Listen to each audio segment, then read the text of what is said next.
Well, hello everyone, welcome to some Frosthaven. A little while ago, Frosthaven, I suppose, was finally granted the blessings of the developers, and so it is released on Tabletop Simulator. Clearly, I've been eagerly looking forward to this. And so we're going to start a casual playthrough, a solo playthrough, going through Frosthaven. Now, hopefully I remain committed to seeing this through. A while ago I started with the digital version of Gloomhaven, and I had mentioned my plan was always to go to the tabletop version again. Like transfer all my info over, go to tabletop, and then I want to play Digital's made up mode that they have, which I haven't gotten around to checking out. And then do Gloomhaven, Jaws of the Lion I'd like to check out. And there's a Gloomhaven expansion that's quite well known called the Crimson Scales. I want to check that out as well. And of course, Frosthaven. Now, I've been on the Frosthaven waiting train for a while, and since it came out, it got me all excited to check out the game finally. So, we're gonna get started on a playthrough, going through this. Now, it's been a while since I played Gloomhaven, so you'll have to forgive me when I mess up inevitably. I'm gonna add in some players here. It looks like the game turned into a 5-player game. Also, we're gonna want to be black so I can see all the cards. Let's get the player interface, enemy interface, and what's in the options? It's been a long time since I've used Gloomhaven Enhanced Edition, and I haven't touched Frosthaven at all. This is going to be a true blind playthrough, and I should warn, as I tend to, this is going to be... yeah, I'll make another character. I guess I have to add the characters first, but anyway. This is going to be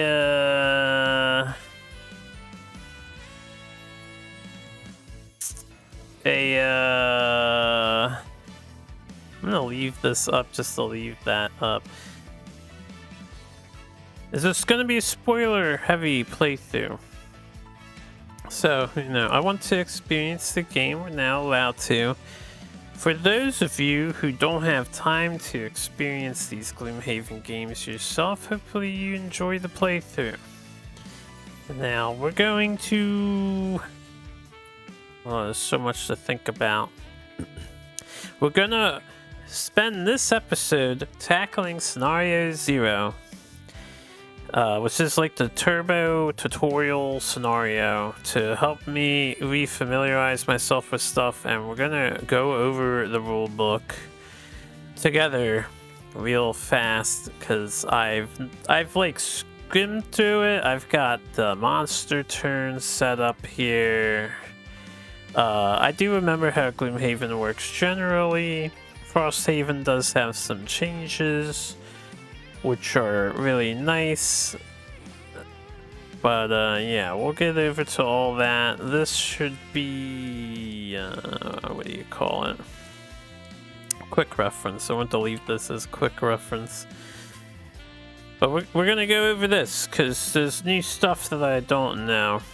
So, it won't be too long. I'm not going to go into detail. I should specify for this playthrough, like, I'll read story and plot.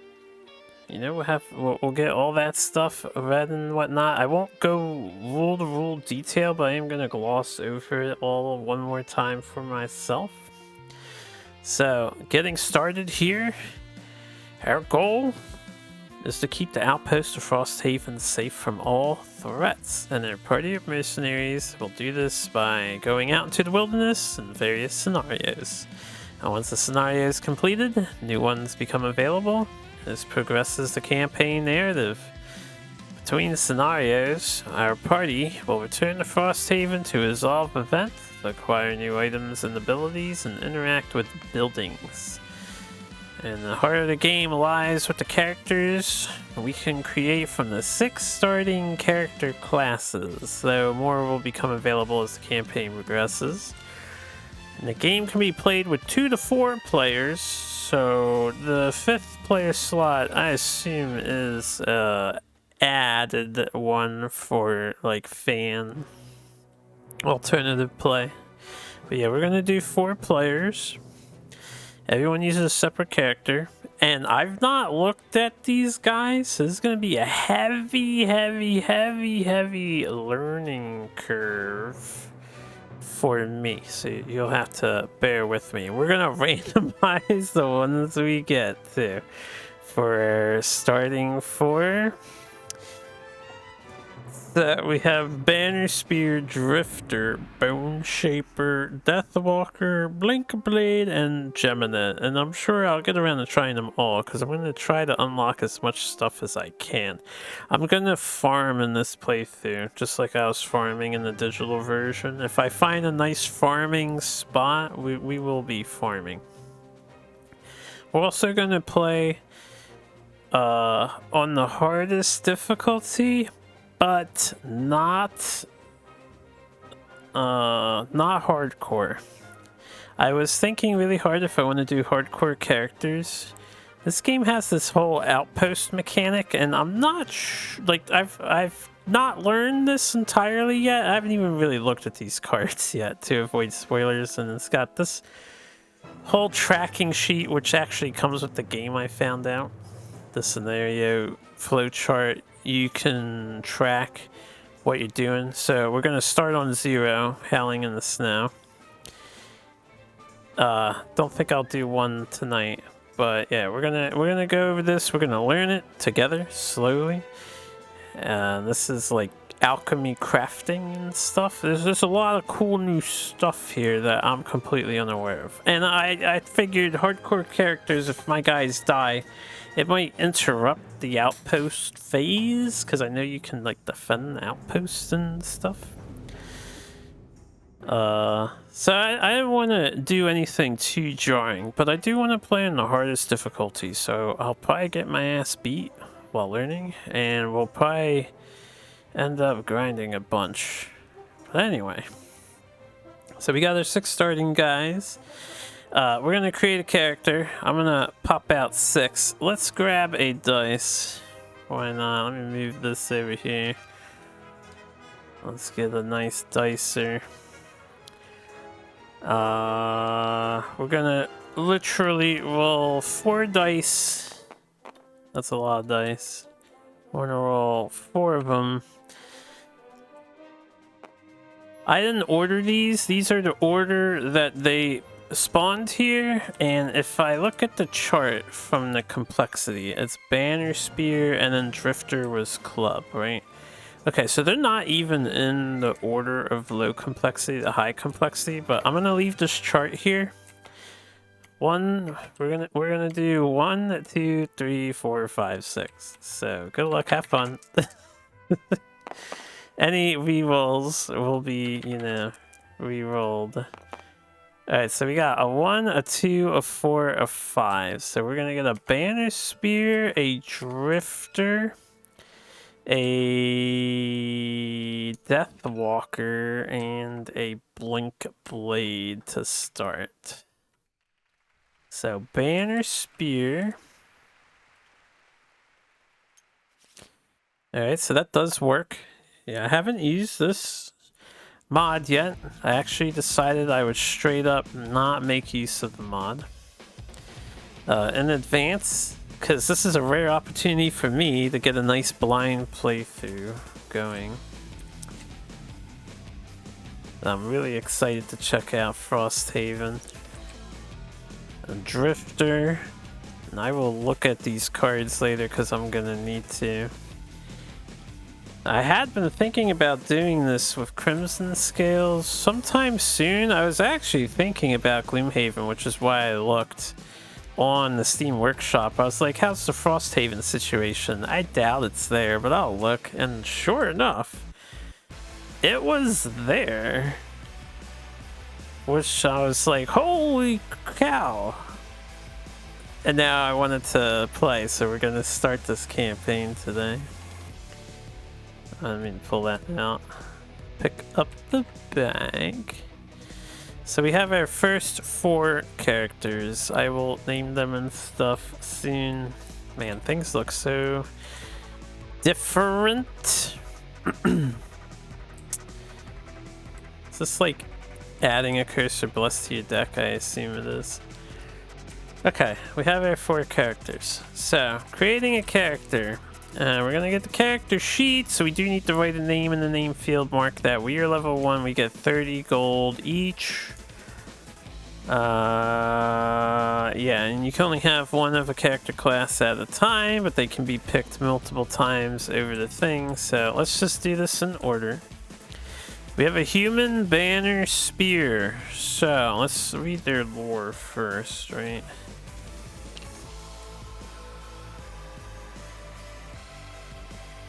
Northern human settlements existed long before emissaries from White Oak traveled to Frosthaven, looking for new ways to expand their merchants guild. And these endeavors only led to angering the Algox population. The southerners fled, leaving the ill-prepared fishing village to face the blowback. But humans are a resilient people. Even on the brink of despair, there is hope for survival. And the top part is usually the like racial tidbit, and then the bottom should be the banner spear one. The only thing left behind by the merchants guild were the banner spears, tireless warriors forever in search of respect and glory. Frosthaven has no need of pride, though. Cut off from the rest of the world and faced with the harsh realities of the North, banner spears are forced to reevaluate what truly matters. They were abandoned like everything else, and they must forge new, stronger bonds to stay alive. So, and this is a 2 complexity, a wind affinity person, or air. They seem to be fairly defensive and supportive, but they look balanced since nothing is at a 2 or below. Okay, and they have their retirement thing listed on the back, so I gotta keep that in mind. Now, I will learn their rules in a bit, and we'll look at their cards in a bit. And we have the character here.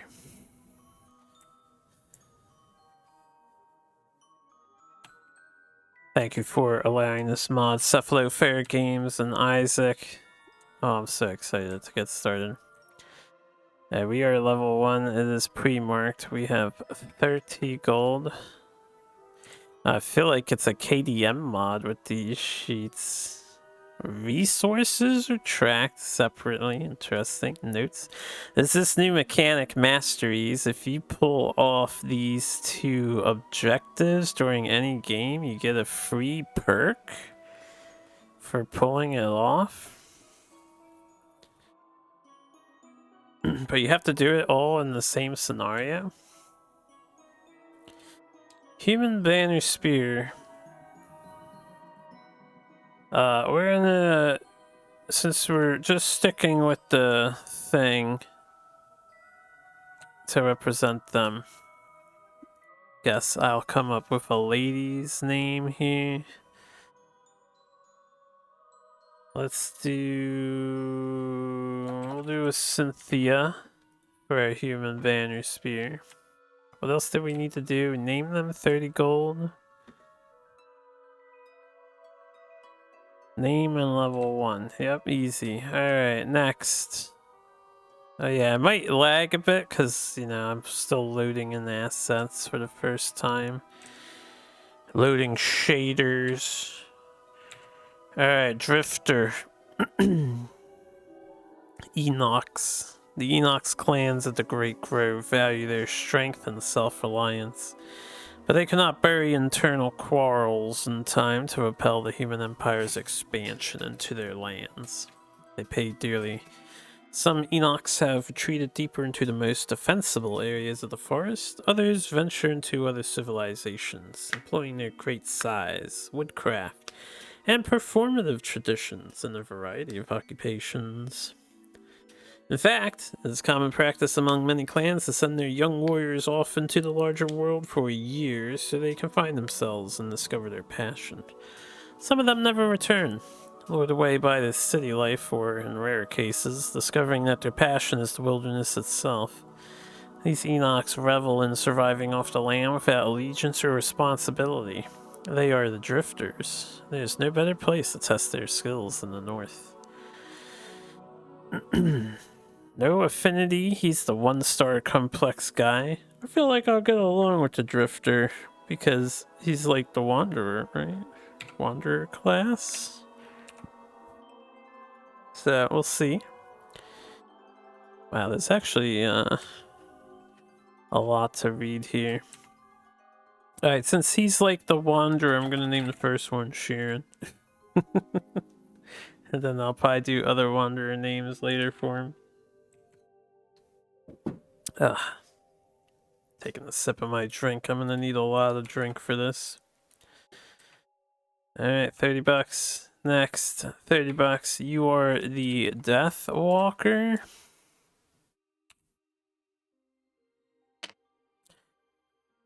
No group is quite so ill-suited for the icy northern climate as the Valrath. Oh, she's Valrath. I didn't notice. Make their homes far to the south around the Red Desert. There was once a great war in that region between the Valraths and the humans, both equally interested in conquering the Stormbrew Plains for themselves. Two nations have since made peace, and the Valrath government in particular has made concerted efforts to forsake its aggressive past.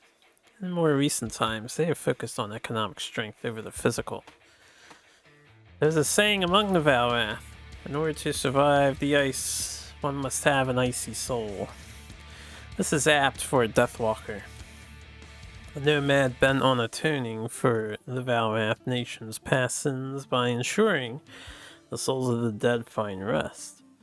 Wherever great tragedy falls, a Deathwalker is usually not far behind, and Frosthaven has seen plenty of tragedy. A dark affinity character. Tier 3 complexity. Hopefully we figure them out. Got another lady friend here. I'm gonna call you...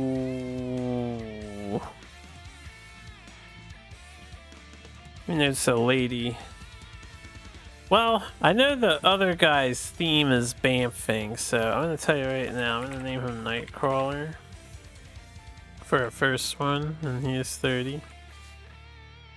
So for this person, it seems the shadows. How about just Raven? Do Raven. Too obvious? Maybe. Alright. I have one more person to read. The Quattral Blink Blade. Quattrals typically don't like being underestimated. They are smaller than the other peoples they encounter, yes, but that doesn't mean they are worth any less. If anything, they will go out of their way to show they are worth more.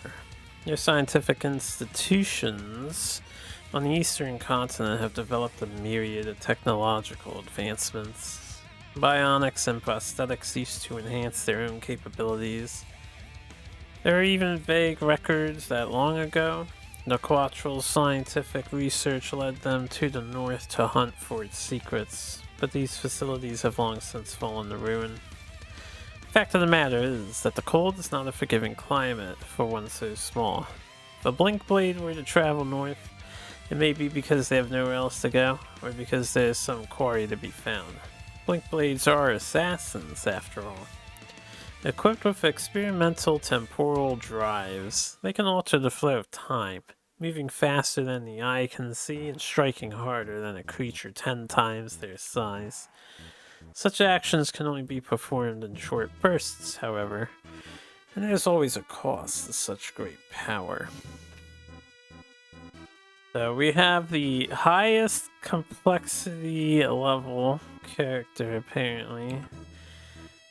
And I haven't looked at these sheets yet, but yeah, this looks a little complicated. We'll figure it out, though. I don't doubt it. Alright, we've named our characters. We gave them some cash. A character map helps you track important rules, various aspects of your character, illustration, hand size, limit, traits, max hit points. What are traits? Okay, stuff above them. Armored, persuasive, resource. These traits might be relevant to the story events in this game, because traits were not a thing in Gloomhaven, if I recall.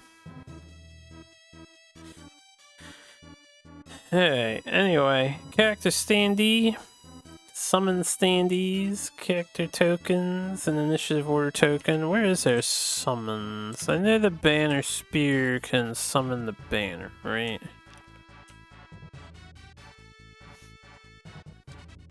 Ah, they're in this bag. Well, I'm probably going to want them out of the bag, but if I play a specific card, it might automatically do that. What's this down here? Oh, this is their attack modifiers. Okay, gotcha. And we have our gear stuff. Oh, I love that the mod did this. You don't have to figure out the average or level of the character for how many items you need. It's just every odd number, but I remember the way they worded it, you gotta like take half your level, round it up, or some nonsense.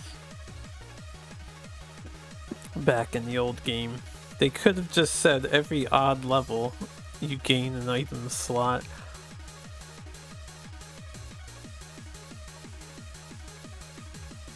One, two, three. I wonder what this stuff is for. Why is there a third card slot in this game? And these slots? I'm very curious to get into this. Alright, anyway. Character tokens, initiative order tokens now. That shouldn't matter because we're in, you know, the mod will probably handle that for us. I gotta move the enemy interface, hold up. Solo interface. Enemy interface. Trying to line it up. That looks pretty good. Hells yeah. Good stuff. Player 1, player 2, player 3, player 4 interface for all of them. Fascinating.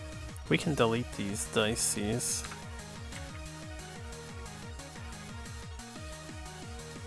Alright, ability cards, yeah, level 1 cards are all we have. I can use the level X cards. They recommend you just use the level 1s at first. I'll look at the X cards and use what I want, you know, we're enough of a gamer, we can manage it. And then there's the advanced attack modifier cards and perk reminder cards. Wait, perk reminder cards, so that's what these are?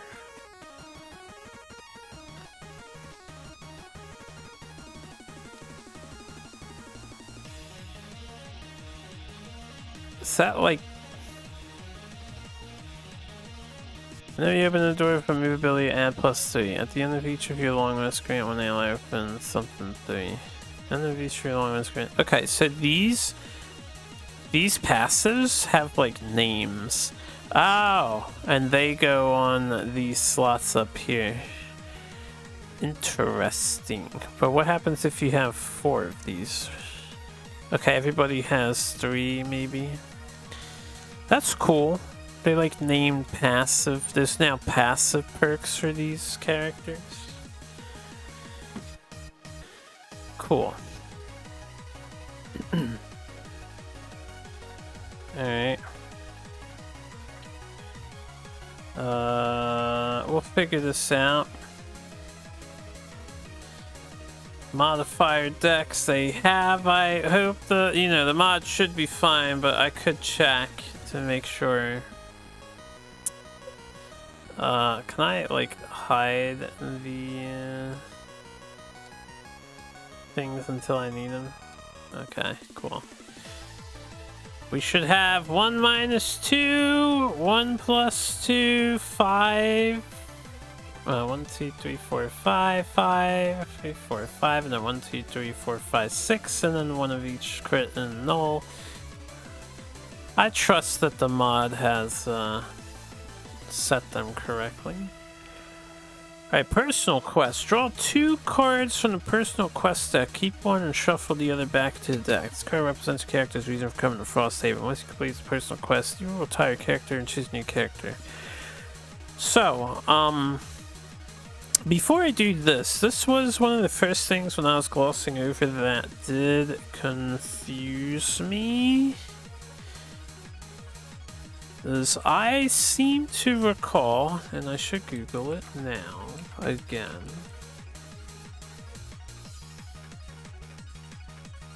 That you could draw 3 personal quests now.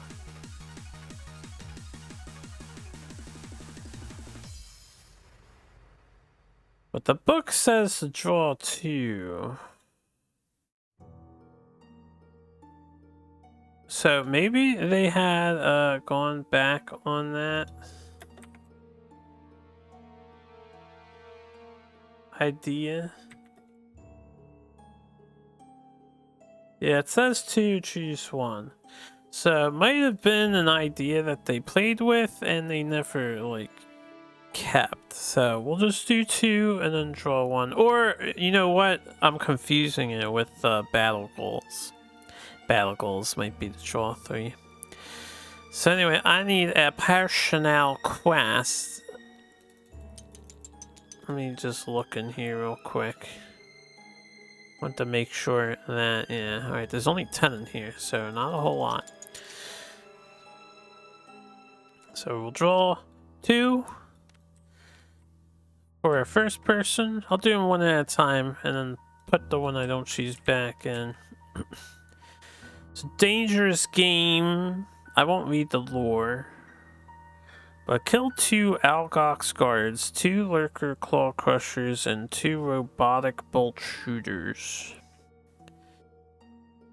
And there's nothing on the back? Good, good. Or explore the reaches. Complete 5 different scenarios that require a boat, a rope, or a sled. And I don't know what any of that means. This one could take a while, however, because I drew it, I'd rather have this active immediately, right? So that we don't miss scenarios with the boat, the rope, and the sled. I want to unlock as much as I can, so we're gonna do this for our banner spear. Is this the personal quest thing? I don't know what this icon's supposed to be here. Let me think. You have your battle cards, you have your battle goal, you have your passive perks, you have your discard pile for this. This card size doesn't match, so I assume it's not. A personal quest is here. Alright, we're gonna put it down there. Put this one back. What is this button? Oh, it's a completed bag. I see. Second character got dangerous game again. That's funny. It's a dangerous game. Agrees good. Have 80 plus 20 times life gold in your possession, where L is the prosperity level. Okay, so not life, but prosperity. 80 plus 20 times prosperity level gold. This is something we can finish towards the end. Imho will get the dangerous game for the drifter.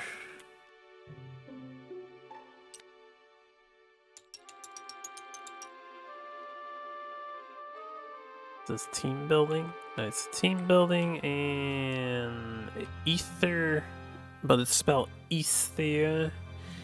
Outpost. Immediately unlock a strong foundation and follow it to a conclusion. 65. If I take this, does that mean I, like, right now immediately unlock this scenario? And then I'd have to do it, because we're not going to do it now, but... During 8 different outpost phases, read a person's name in an event or section.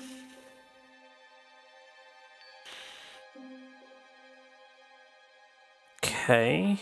Open 85 alternate? I didn't even notice that they're alternates. What is the alternate? Ooh, I'm gonna have to double check that. Does the rulebook mention that for these?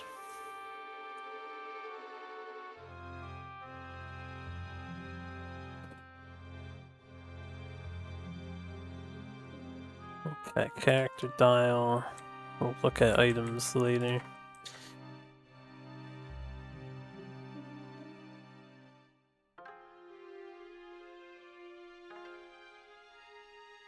I assume this immediately unlocks scenario 65.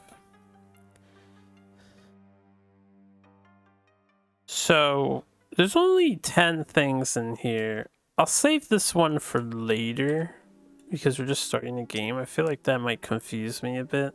And now that I'm looking at these, read a person's name in an event or section 8 times. These all have alternates, and a lot of them repeat. This is 88. This is 21. I think the other one I just put in was 88 too, right? No, but it's 21 again.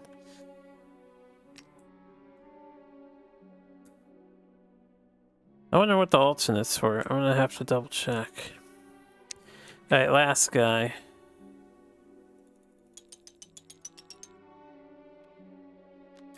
Life lessons. Gain 150 experience from ability cards. Searching for the oak. Personally loot 8 total lumber cards through loot tokens to unlock sacred soil and then follow it to a conclusion. Alright, this one gets us a new scenario, so we'll grab this one for the Blink Blade. He's gonna have to do some looting. Alright. We have personal quests. Next up is items. You have 30 starting gold to spend on items. Items provide extra bonuses or abilities for your character. You can purchase any of the items in the available purchasable supply. Items 120 to 128. If you own Gloomhaven, you can also purchase any of the following items from Gloomhaven. And then it lists a bunch. Now, I thought about this, I looked it up, and I've decided we are not going to incorporate the Gloomhaven items over. I'm just going to play with the Frosthaven stuff to experience the Frosthaven balance. I looked at these in advance. This is like the stun hammer thing, and one of them is the flea bitten shawl, which isn't that great anyway. One of them is the wounding spear, and another one is one of the rare boots. It's like the boots of happiness, where you get XP when you move a full 6 spaces or something. So we're not gonna use those to start. When I like wrap up this campaign, I'm probably gonna incorporate a bunch of stuff into here. Maybe try to play some fan things. That's really long-term goals, though. But when we're done purchasing items with your starting gold, and the unspent remainder is lost. So we want to spend all our gold.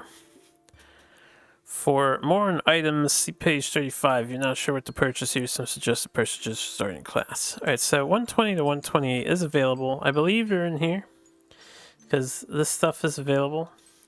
And I looked through here. Most of this is craftable, so I think these are the purchasable items. And you might recognize some things here. We have some classic stuff that's available. Let's unpack this bag. Let me exit this.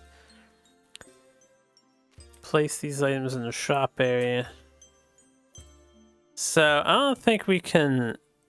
Yeah, we can't do 3. We have access to 120 to 128 just to make sure. That's pretty much these, right? 128, 21, 25, 20. And then all of these. 24, 26, 22, 27, 23. Yes. So all of those are available to us. All of these require crafting, and we don't have any materials, but I guess they're also available, and this is 1 to 10. Frosthaven 1 to 10. So, we're gonna buy some items here. They recommend winged shoes, heater shield for the banner spear. I imagine the banner spear is basically my tank. Let's see what we have starting from over here. We do have winged shoes. I remember how they work. So you get jump on your move ability. You get a weighted net during a ranged attack ability. You add immobilize to 1 attack. You get a Warden's Robes. When one of your summons suffers damage from an attack, that summon gains shield 2 for the attack. Oh, that's pretty rad. Summoner support. Poison Dagger, melee attack ability, add poison to 1 attack. We have leather armor. When you are attacked before drawing an attack modifier card, attacker gains disadvantage for the attack. During your turn, you can perform a heal oneself, amulet of life. I'm noticing there's no anti-crit thing. It's gonna be a very different experience. During ordering of initiative, after all ability cards have been revealed, increase or decrease your initiative by 10. So boots of speed. Circlet of elements. During your turn, you can consume any element to create any element. And then when you suffer damage from an attack, gain 1 shield for the attack. So for my banner spear, I'm gonna go full defense. $15, and I think this was 15. We're gonna do 15, 15. I think that's what we want to start with. So we got a body and a handed item. Which I guess I'll make the shield. Yeah, it can be in the left and this can be the right, right? Okay, so you have 0 monies. I didn't realize this money doesn't carry over. I wonder how that works when you make a fresh new character. And they only get gold based on level, I suppose. Alright, anyway, next one is our Drifter. They recommend the Life and Winged Shoes. I can imagine Winged Shoes would be pretty good on Drifter. I might go recommended here. Could do a Poison Dagger on him so he has poisoning in his attacks. But maybe we'll do recommended this time around. We'll do recommended for Drifter. Alright, boots, helmet. This is a tap, this is a tap. These are all tap abilities, I'm noticing. 0. Alright, let me, the next one. The Death Walker. They actually recommend Boots of Speed. So real quick, if I'm gonna buy Boots of Speed, 46, 96, 24, 14, 82, 26, 34, 58, 50. Yeah, they actually have some mid-range stuff. Interesting. They are on the slower side, I would argue. Instead of the Boots of Speed...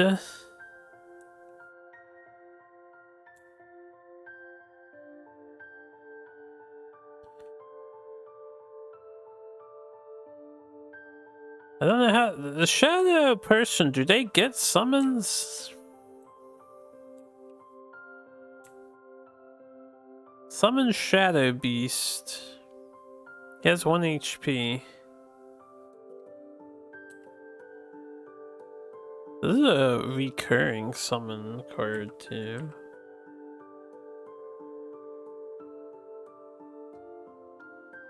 Well, at the moment they only have Summon Shadow Beast, so it's probably not worth it to protect the Shadow Beast for multiple rounds. With that in mind, I could try Recommended. We'll try Recommended. We'll start him with a Boost of Speed, why not? Guide me. Game devs, you wouldn't steer me wrong, right? So this is a +10, -10 to an initiative.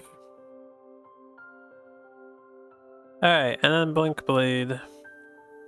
Leather armor, poison dagger. Do I have the other leather armor? We can roll with that, because I was thinking I'd probably get poison dagger on this guy. He is an assassin, right? And then give an enemy disadvantage is fine. Alternatively, instead of giving an enemy disadvantage, we could give him jump.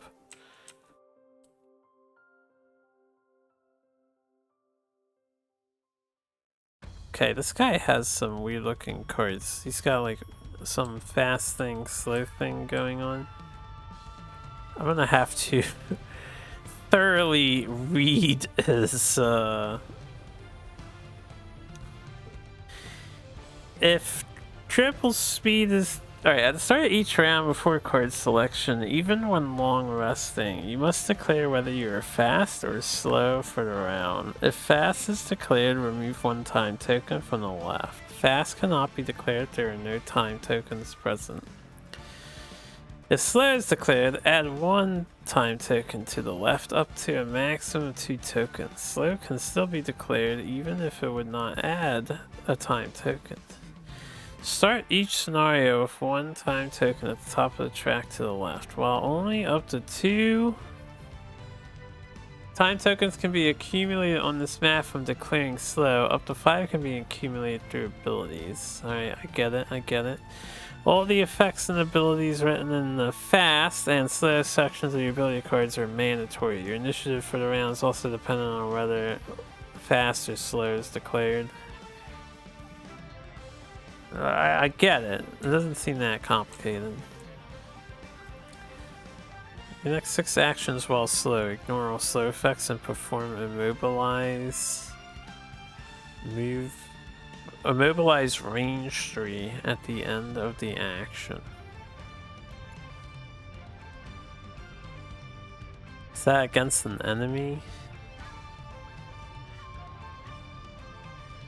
Ignore all effects and perform at the end of the action.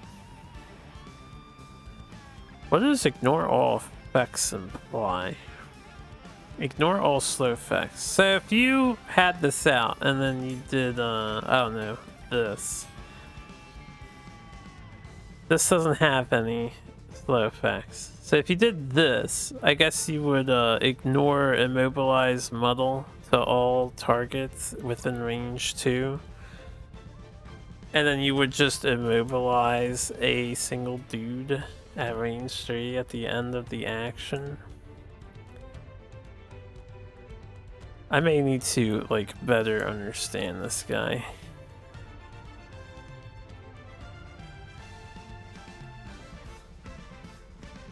Oh, he can poison himself. And he can muddle himself. Interesting.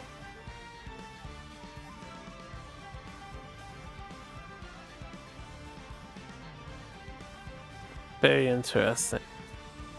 It's gonna be really hard to play. Oh, right, okay, so pay attention. I want to see how many jumps he has or teleports. He has movement. He has movement. He has a non-moving card.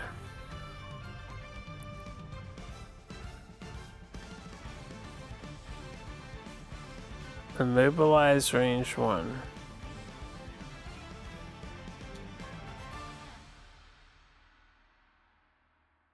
You can ignore the slow effects of your other cards. So you could like play this on the bottom slow, do it first, and then do this, and you don't get a -1 muddle, you just do 3 damage. I think I get it. The movement. It doesn't look like he jumps. The next 5 attack actions while fast perform move 3 at the end of the action. Alright.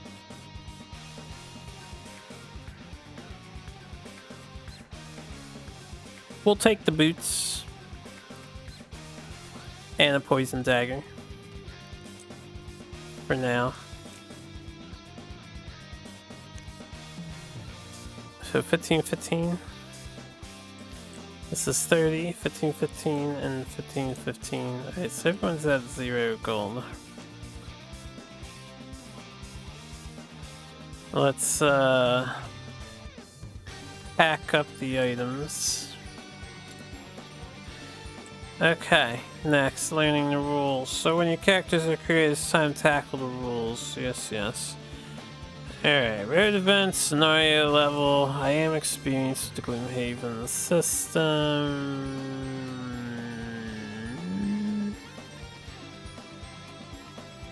We can do the adventure begins scenario. We can start with 0. I want to experience 0, so we're going to start with 0. For sure. Alright, scenario phase. Yeah. There's a section book in this game, and anytime you see this icon, you want to read the section book, which I did look at this before. So the first number is page number, and then the second one is the section, and I read. I wonder how these stickers get added in the rulebook too, the mod.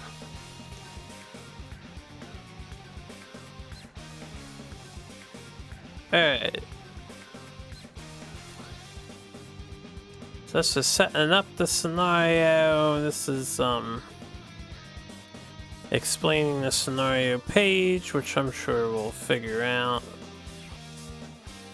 There's loot tokens, which is a new thing for the resources you can find. This is road events. We don't do for the first scenario, I think, or first 0. Oh, you do them. Oh, with the following exceptions. Yeah, at the start of the scenario 0 and 1, you don't do these road events. So they come into play after.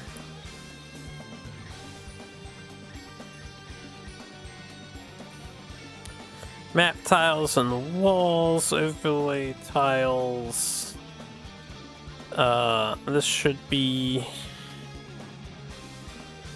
all good. What does the yellow mean stuff?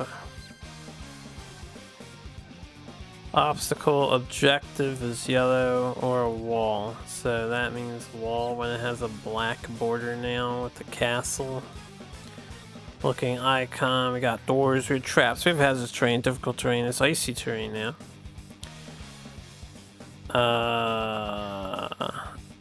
So when you go into icy terrain, you're forced to move 1 additional hex without spending a movement point in the same direction as the movement that caused them to enter the hex. Section movement is unaffected by difficult terrain, but it will not occur if it would cause the figure to move through a wall line or to enter a hex occupied by another figure, obstacle, or objective. If the movement causes the figure to enter another icy terrain hex, the effect triggers again. So you slide on ice in this game. And they have corridor tiles. Right, the first game had that too. They have pressure plate tiles. I think they didn't have a visual before, but now they have a visual. Obstacles, walls, treasures, objectives. Cool pyramid thingy. A loot deck! Each scenario will have a custom loot deck built as directed by the scenario book entry, consisting of different types of loot cards. I'm sure the mod is going to handle this for me. Constructing a deck, and we can oversee to make sure it's constructed correctly. And then apparently we get to add +1 stickers to some of these cards in the future, which I assume they're in the decals. Yep. Most excellent.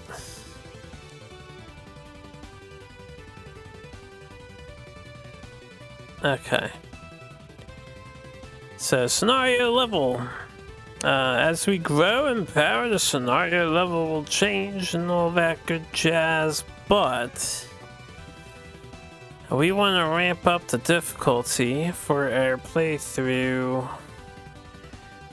So what we want to do is we can do that here. I'm going to be playing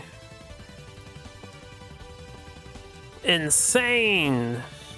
No, I was debating on playing Insane because we are listed as solo as well, right? Is solo listed here? We don't want to hit this button, so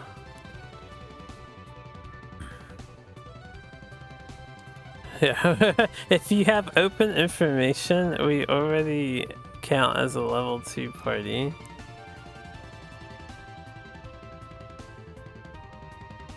Which would wouldn't that buff the enemies here? The terrain damage was changed, I think, from how it used to be. Now it's at 3, it's 6 for traps. Gold conversion is 4 per gold. Monster is at level 4 to start. That is going to be quite crazy. But I'm down for it. I want to see if Insane is doable, so we're going to play Insane, and we're going to do that because this is in the digital version, and if I do go back to the digital version at some point, which I would like to, we'll probably play some Insane difficulty.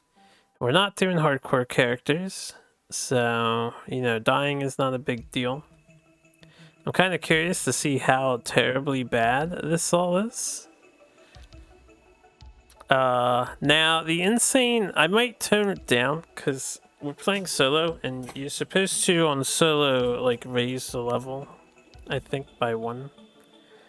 I have to go to the solo rules again to see, but we might just play on Insane for the time being, because if they hit level 5 enemies at the beginning, I'm not sure how the characters would be able to manage that. Level 4 is already quite extreme. Alright, battle goals. At the start of every scenario, we receive 3. Okay, these are the 3. Choose one to keep, put the others face down. I will grab those soon. And then playing a scenario teaches you how to play. You pick 2 cards. I know how to play. I do know how to play.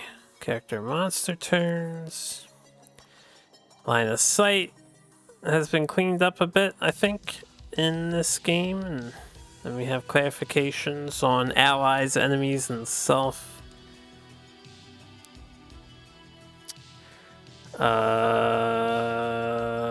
I think in Frosthaven, added effects can be ignored as long... Yeah, they can be skipped, but negative effects can't be skipped. I believe that is listed somewhere.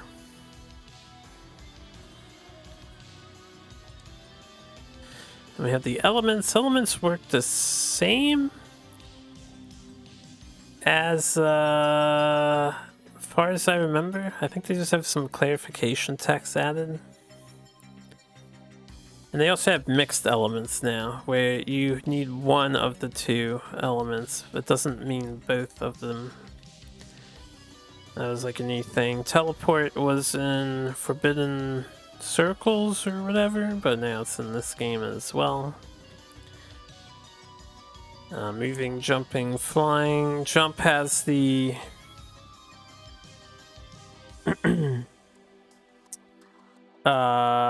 what is it? The last tile you land on doesn't apply its effects still, I think.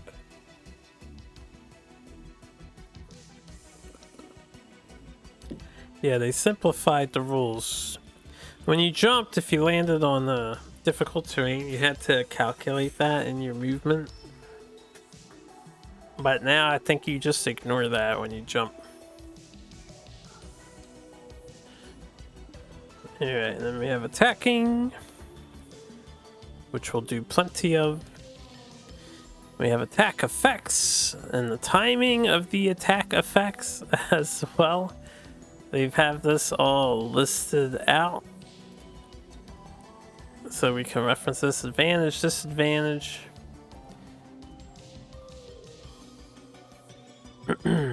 They've changed this slightly to help with some edge cases for the player.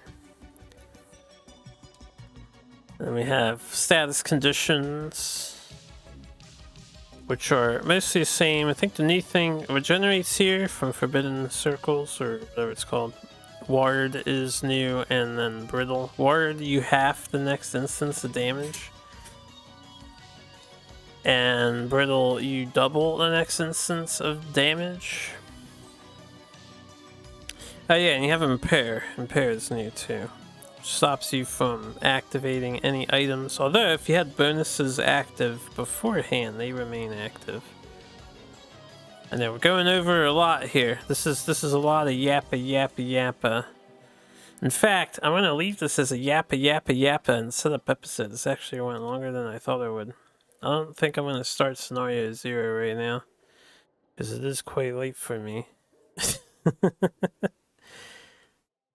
And this is probably for the best. But I will review cards and get ready for the scenario. Once we get through the book. We're almost through the book, guys. Almost through the book. Okay, this goes over your active bonus cards. You can remove them on purpose if you want.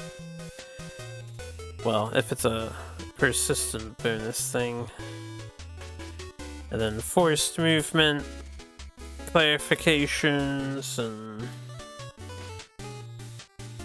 you have more leeway in deciding where the enemy goes with the movement, so long as they're always further or closer. This talks about looting and how looting works, even with the new loot item box.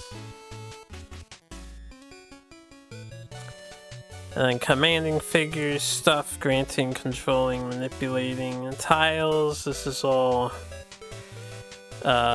I think a lot of reworded clarifications, but the rules basically work the same as they used to. Okay, this talks about item limits and stuff on your characters. You have a nice night, Mike. And friends are turning in too. See ya. Mandatory trigger clarifications, just negative abilities, elemental infusions, experience, you can't skip, which I guess people want to skip XP sometimes. Loss has to be lost, and active icons have to go in the active area, no matter what. End of turn leading still exists. And they go into resting, and you know, there's a lot to this game. Monster rules. I have them set up here for the targeting. I think I've got the gist of it. It's just all simplified and whatnot. But it's basically the same from Gloomhaven before. Yeah, they do have a weird thing that they did. When you start your thing, you do this initial check. And then you check for movement paths. Which, you know, I'm not going to specify I'm doing that individually. I just thought it was weird they added checking for movement, like a viable movement path, and then finding focus. Because these are like 2 and 1 the same, in my opinion. If you have a focus, you're already checking if they can get to the target via a movement path.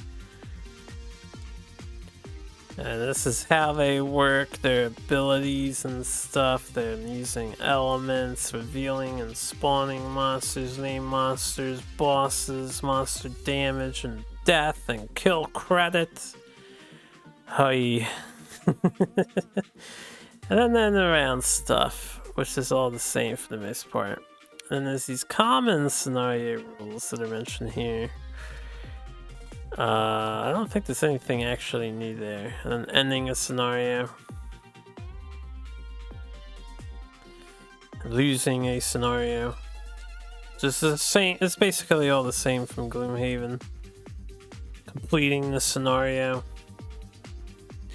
They have the mastery stuff added. They have this inspiration mechanic that we don't have to worry about because we're playing with 4 characters. Inspiration is for people playing with only 3 or 2.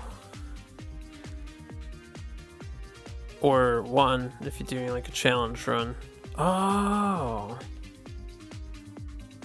I guess if you do a solo scenario, you technically earn 3 inspiration when you do solo scenarios based on the rules as written. That's interesting to think about. Solo scenarios have changed up a bit. They're do I have it in here? Took it out.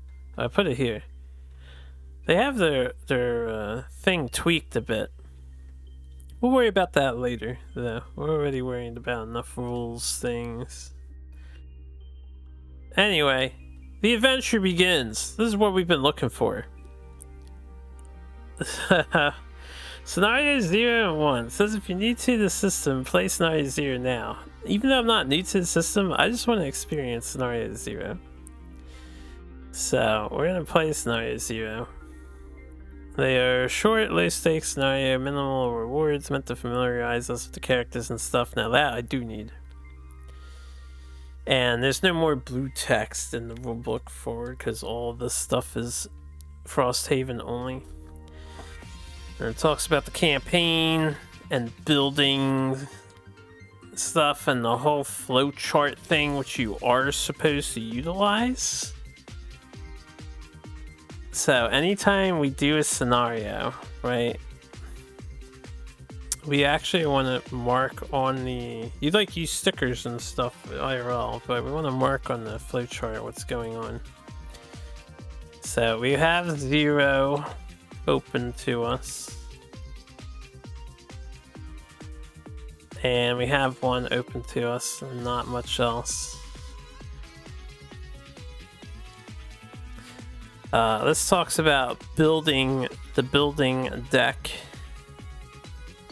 So we start with the barracks, the craftsman, the alchemist, and the workshop.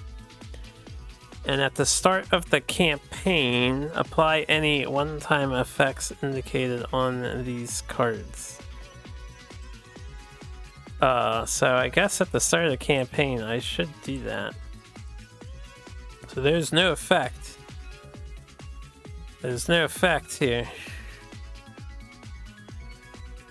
Each of these can be upgraded in any order. Oh, so I can upgrade the rope, the sled, and the boat, huh?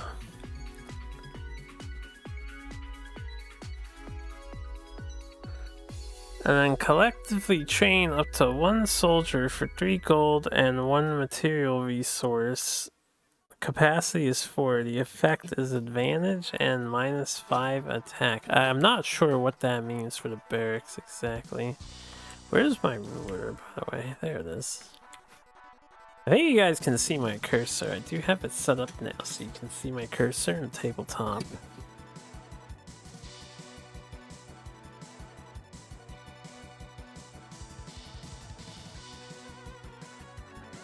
Well, we don't have any gold, we don't have any material resource, so we can't collectively train a soldier. And the other thing doesn't matter. So at the beginning of the campaign, none of these do anything. So I would argue that the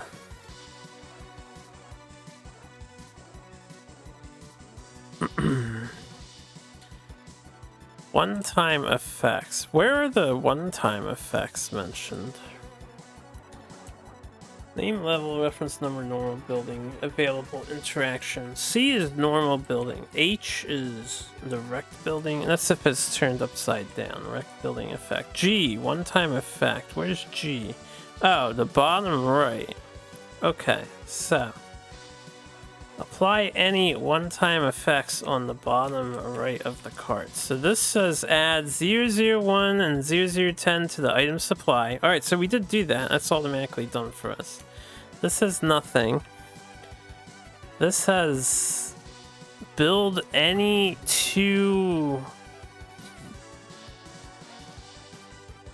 I guess a one-time effect is exclamation point, not this repair. Repair costs any two of those construction items, wood, metal, and hide or whatever.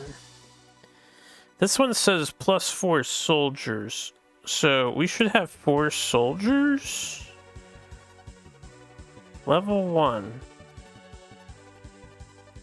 If they're not dead, I assume we have 4 soldiers. I'm not sure though. Alright. We'll come back to this. We'll come back to this one. So those are the 4 buildings. And then this goes over the character sheet. And this goes over the campaign sheet. Here, actually, I need to take a break real quick because I have to use the bathroom. And there's still much to talk about. Feel free to skip ahead. As usual, because I don't do any video editing, especially for games of this nature. But I'll be back as quick as I can.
Well, here I am.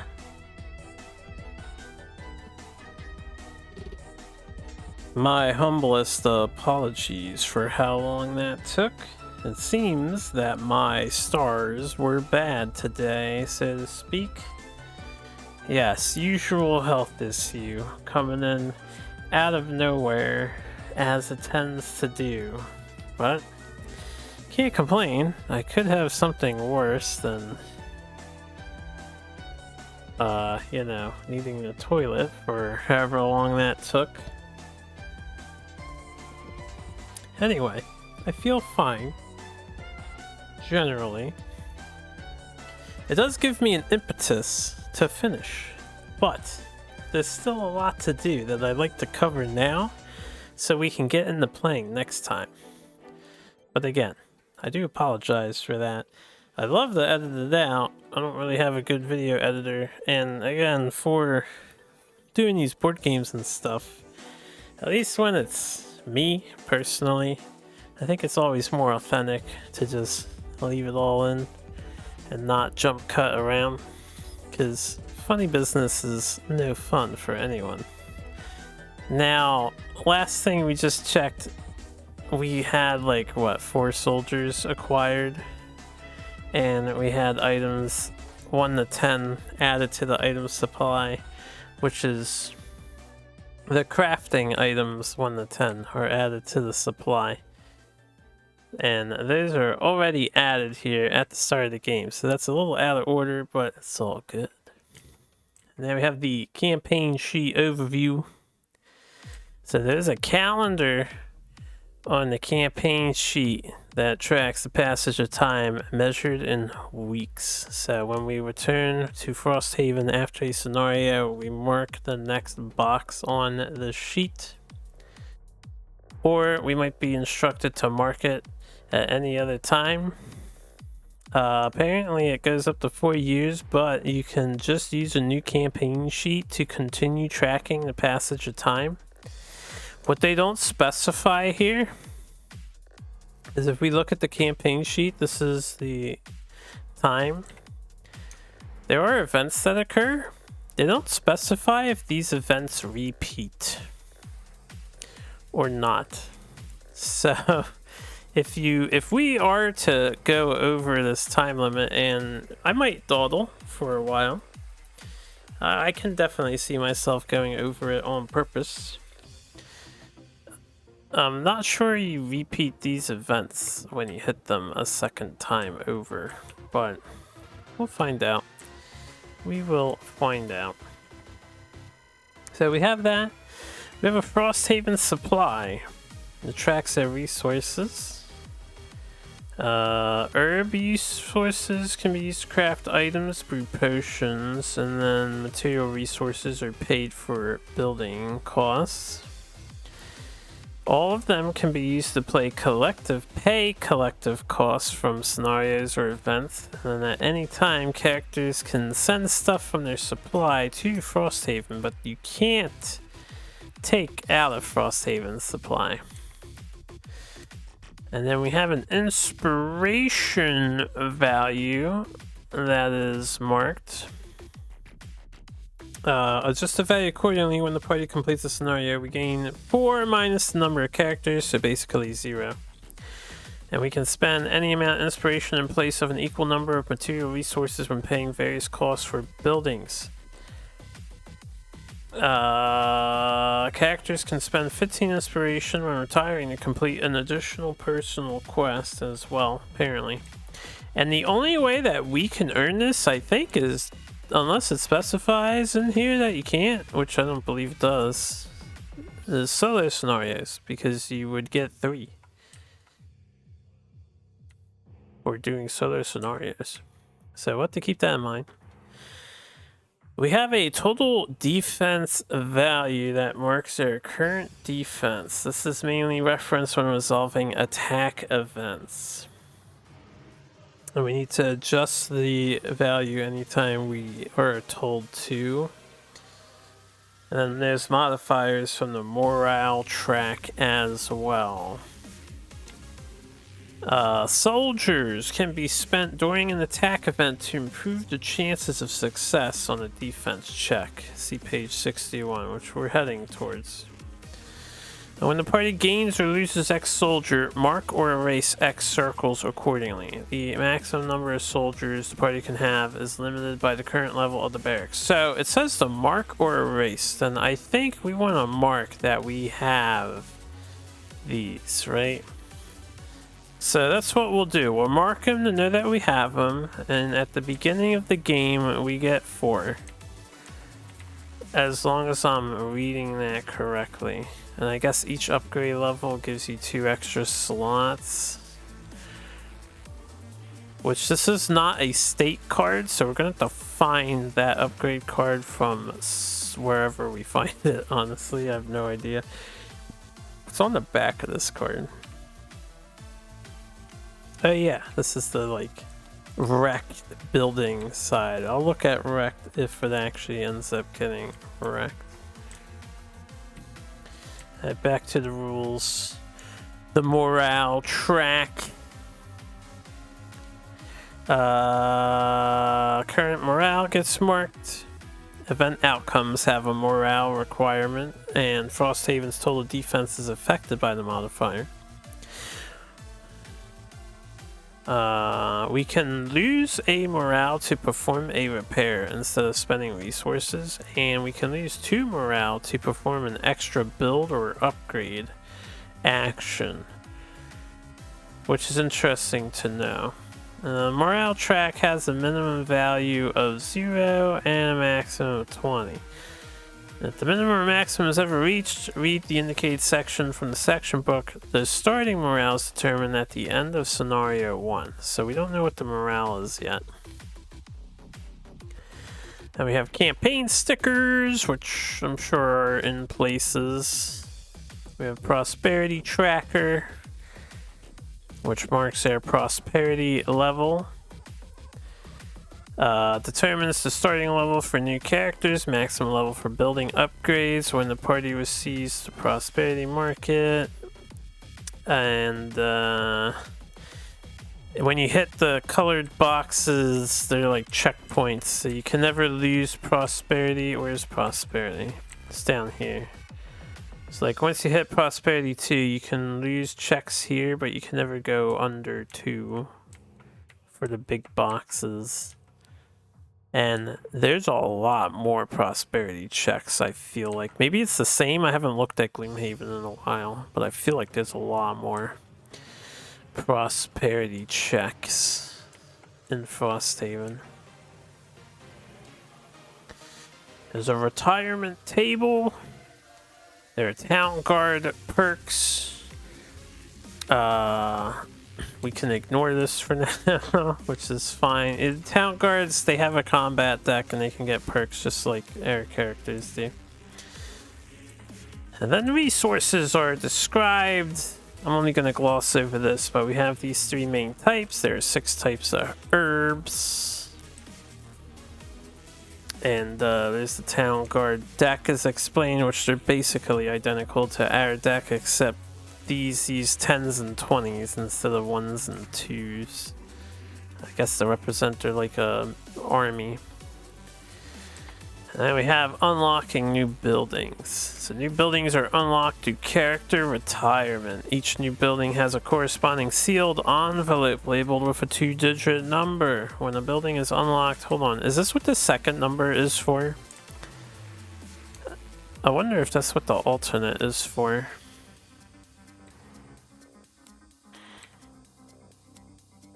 I actually don't know, because there's only... I doubt there's 80 buildings in the games, or 80 envelopes. In fact, I believe the envelopes are like right here. There's 17, yeah.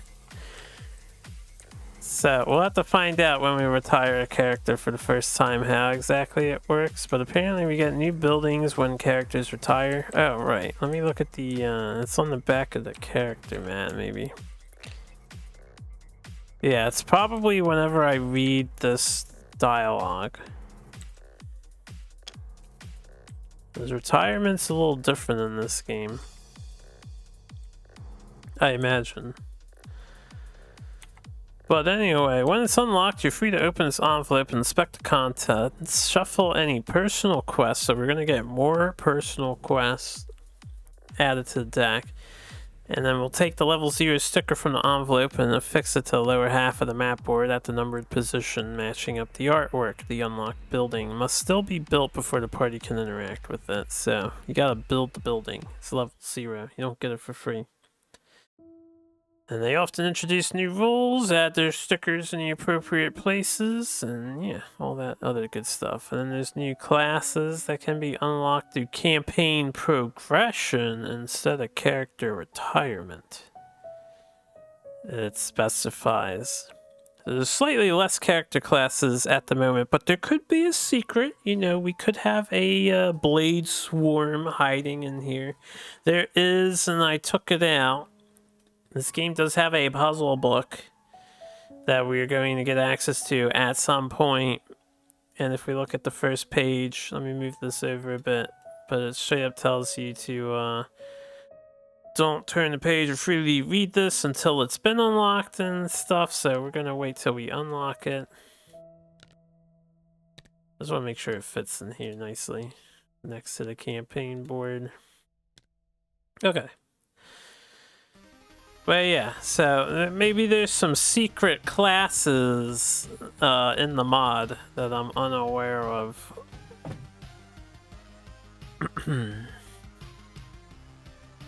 Alright, item supplies now.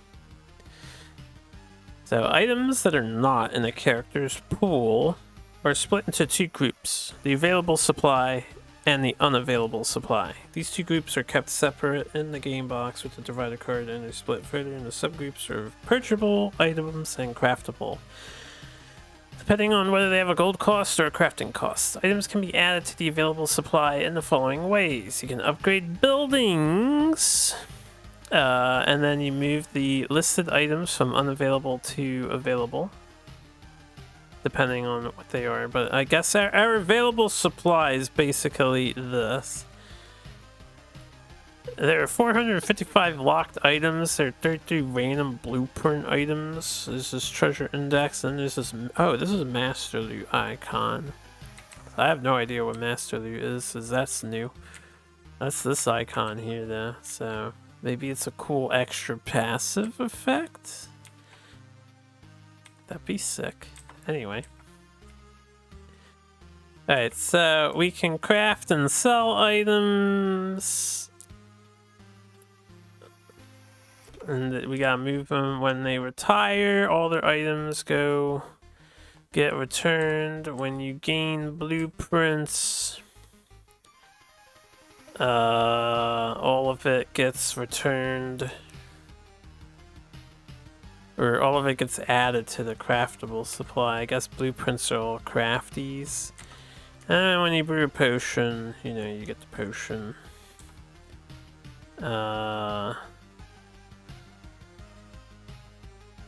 When we brew a potion for the first time, the guy gets it, and then all remaining copies become available in the craftable supply. Okay, access to certain items is limited, even once added to the available supply. Craftable items in the supply can be gained by interacting with the craftsman during the downtime step, but purchasable items in the available supply can only be gained under specific conditions. Creating a new character, reading certain sections, etc. So, that's an important read. I think we have very few opportunities to buy new items in this game. We actually have to craft most of our stuff. This pipe this guy has just sticks out so much from his rest of his character. It's kind of like, what are you doing, man? What are you smoking? Anyway.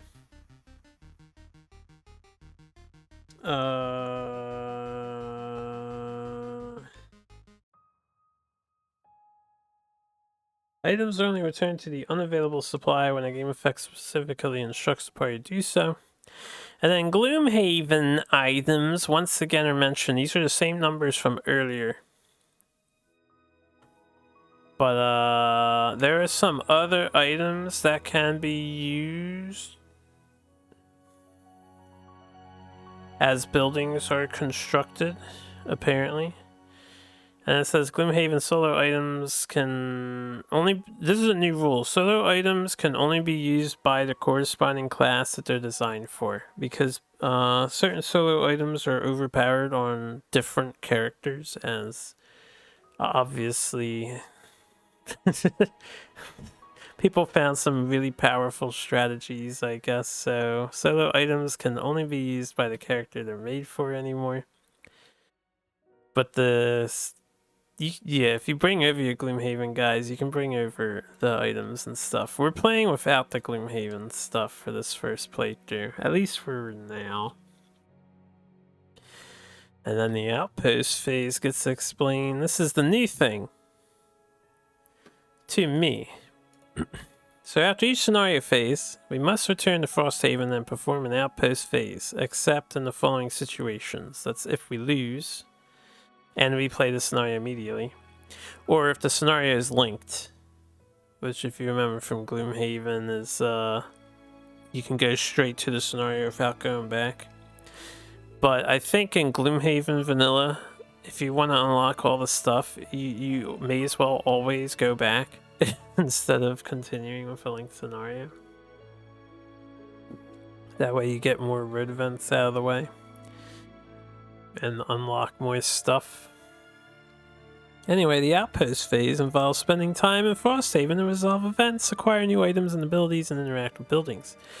Each of them have 5 steps. There's the passage of time, the outpost event, the building operations, some downtime, and construction. So the passage of time, you just mark the next checkbox on the calendar, occasionally instructed to add section numbers to future weeks on the calendar. Interesting, so we're going to add more details to it. It's kind of like Kingdom Death Monster timeline. And then if you mark a box that has a section number, you read it. And if there's multiple, you can choose the order in which to read them. Time can pass sometimes outside of the outpost phase, and when it happens, you just, mark the box. And if you have a section number, you don't read it immediately, you just put it into the next box over so that it gets checked during the next outpost phase.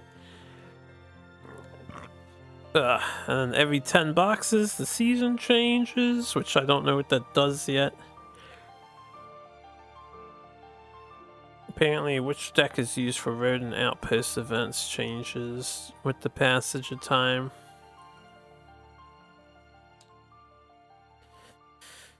Alright, after this step, unless you were instructed not to resolve an outpost event this week, draw a top card of the active outpost event deck and resolve it. If it shows summer, draw a summer event. If it's winter, draw a winter event. Where are these cards, by the way? Are they over here? No? Summer road, summer outpost. Oh, okay, these are the cards. I can't search these yet. Place an event at the bottom, remove the event, shuffle the event back into the deck. There's 20 active, 29 available. Interesting. There's 20 active and 61 available outpost events. That's exciting. Only 45 and 20, and then 32 and 20. Oh, buddy boy. Very thrilling. Okay, anyway. Outpost events are resolved exactly like road events, so we're going to get 2 decisions usually and we pick an outcome. Attack events are special outpost events that require the party to defend Frosthaven from attack. And during these events, buildings will be targeted and potentially damaged or wrecked. The frequency of attacks is significantly higher in winter than in summer. The attack is depicted on the back of the event card, below any outcomes from the choice presented on the front of the event card. These outcomes often modify the attack in some way. The back of the card contains the following: a value, a target value, which is how many buildings are targeted. The value must be met or exceeded on a defense check to defend. You do a separate defense check for each targeted building. And then the target priority indicates what buildings are being attacked, what order based on their reference number. If the attack has no target priority, the party decides. Each building can only be targeted once, even if the number of buildings within the target priority is lower than their target value.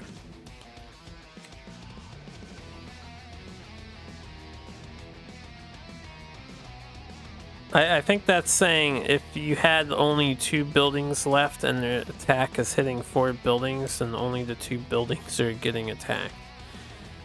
Yeah. Interesting demo. Odd numbered buildings in descending order. Okay. And then the defense check. We draw a card from the Town Guard deck, add its bonus to Frosthaven's total defense value, along with any modifiers from the event. For any defense check, as long as the barracks is not wrecked, the party can lose any number of soldiers before drawing to give the check advantage and reduce the attack value based on the level of the barracks and the number of soldiers lost.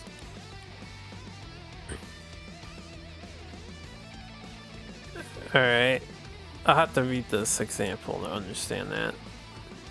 The defense check gains disadvantage if the barracks is wrecked. Well, that sounds bad.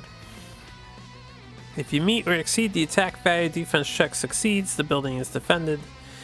The defense check automatically succeeds when the success card is drawn and applied. Otherwise, it fails and the building is damaged. For some attack events, the building is wrecked instead. Building is automatically wrecked when the wrecked card is drawn and applied. Do not resolve any effects of buildings being damaged or wrecked during the attack until the entire attack event has fully resolved. Reshuffle the Town Guard deck after the attack and as needed during the attack if the deck is depleted. Man, this is a 20 card deck. Would attacks really go through 20 of their cards?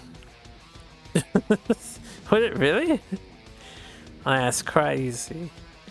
Alright, so what's the example? This attack of 50 occurs. Yes, there's a 50 on the card. Total defense is 35 at the moment. For the first building, 1 soldier is erased to reduce the attack value by 5 due to barracks being level 1. So that's on the barracks card.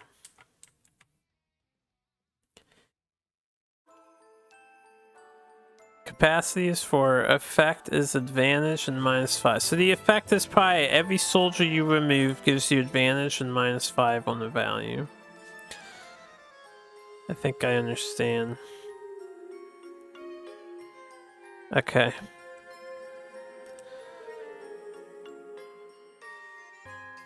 Two Town Guard cards are drawn, the -10 and +10. The +10 is applied for the result because they had advantage. 45, which meets the attack value. Defense check succeeds. The process is repeated for 3 more buildings. Damn, if they didn't spend their soldier, they would have gotten wrecked. Alright, damaged buildings. When it's damaged, the party must immediately pay the repair cost shown on its building card. The cost can be paid with material resources of any type from the Frosthaven supply or the character's personal supplies in any combinations. If you cannot or do not want to pay this cost, you lose 1 morale instead. Okay, so we're gonna have to remember that. If you can't pay or don't pay, you lose a morale. And then if you want to repair it later, you lose a 2nd morale. When a building is wrecked, flip its building card to the wrecked side. The wrecked effect of the building will then be resolved during the building operation step of every outpost phase until it's rebuilt.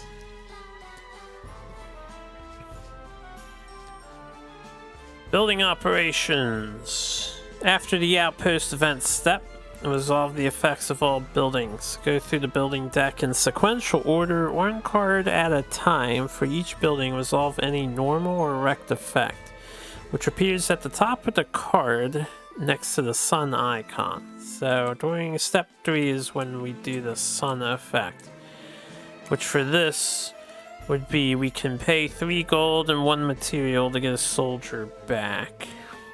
So money is going to be spent on soldiers a lot in this game, huh? It's a good thing on the hard difficulty we'll be making some cash.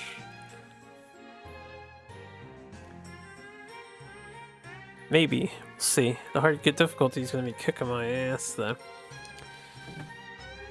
When the party gains or loses gold or resources due to these effects, they can be added to or taken from the Frosthaven supply or the character's personal supplies in any combination. Can you give Frosthaven gold to hold?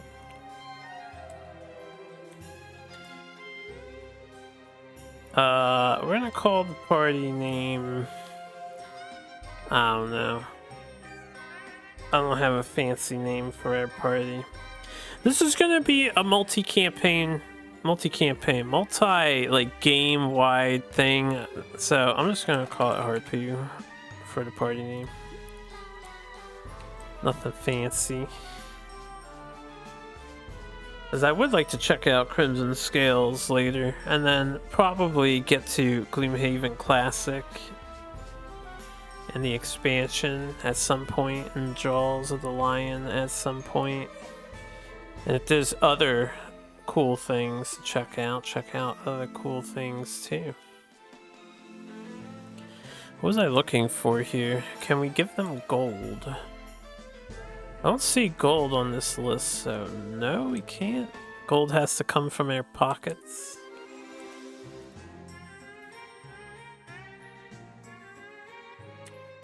Alright.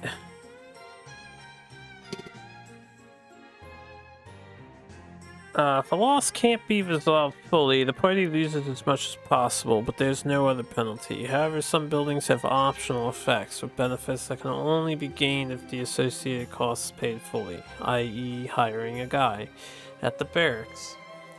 Because the building operations step occurs immediately after the outpost event step, any building that was wrecked during the outpost event will have its wrecked effect resolved once before the party even has an opportunity to rebuild it.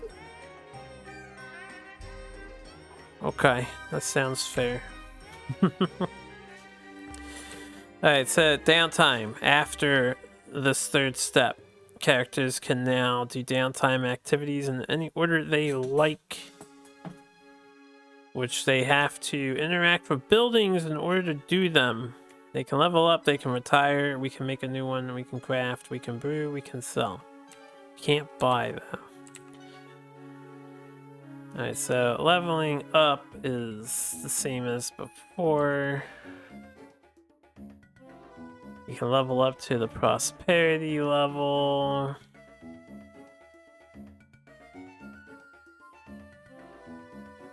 If a character's level is lower than half the current prosperity level, rounded up. So you can't level up to prosperity anymore. It's half of prosperity now. Rounded up, which means that prosperity 9 you can get up to level 5.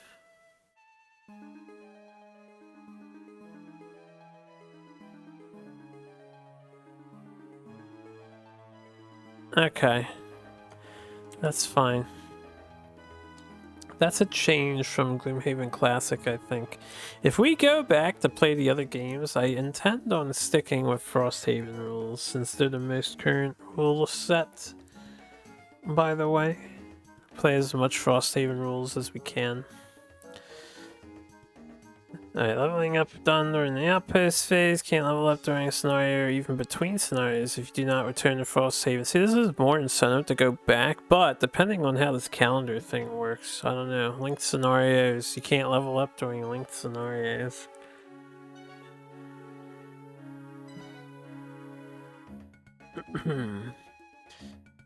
Alright.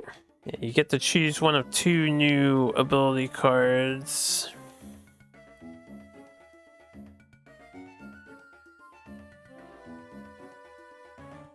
That's all the same. Increase your hit points, which is on the bottom of the character mat now. Yeah, that's these. Wow, this person gets a lot of HP. I say that It looks like, wow, that looks like a lot, but this is Gloomhaven. That's like, oh god, everything's gonna kill us in one hit anyway.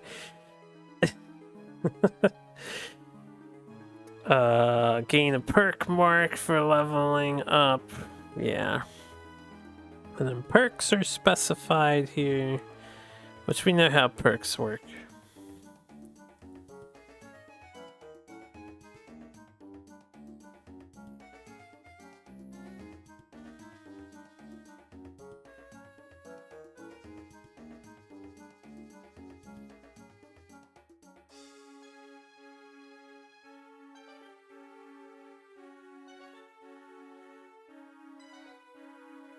They specify scenario effects now. 4 ways to get perk marks. Leveling up check marks when you get 3 check marks. Creating characters. You gain a number of perk marks equal to a number of characters previously retired by that player. Right, so keep in mind while we're doing this. This is going to be player 1, and I'm going to mark it. It's going to be player 1, player 2, player 3, player 4. They'll be marked on the retirement sheet. Yeah, which player did it. So I will mark that stuff appropriately when needed. So we can track that. And then masteries get you a perk mark when you complete those. Right, and you can still lose checks, but you can't lose perks. Okay. And then this is retirement rules. I think I'll read over this when we actually retire a character for the first time. And then creating a character. Since we've done this already, I'm just going to overview this one.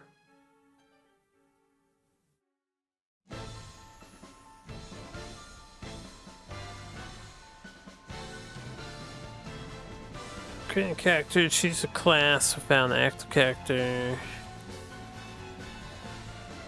New classes will be unlocked. Initial benefits. New character goes to personal quests. Choose one to keep.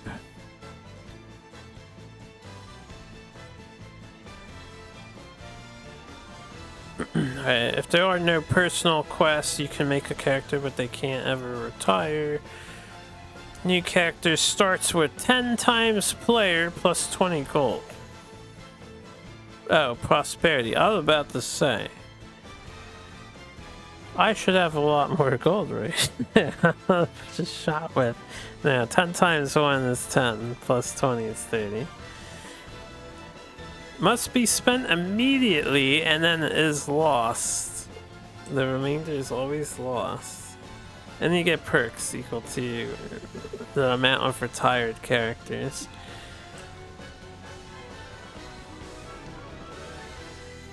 And then they can prosperity level. You can craft items by interacting with the craft building. We'll look at this when I actually get to it, right? Can brew potions by interacting with the alchemist building. And I'll read this stuff as we actually level it up. Can sell items, purchase items. They cannot be purchased freely until building 37 is built. I see.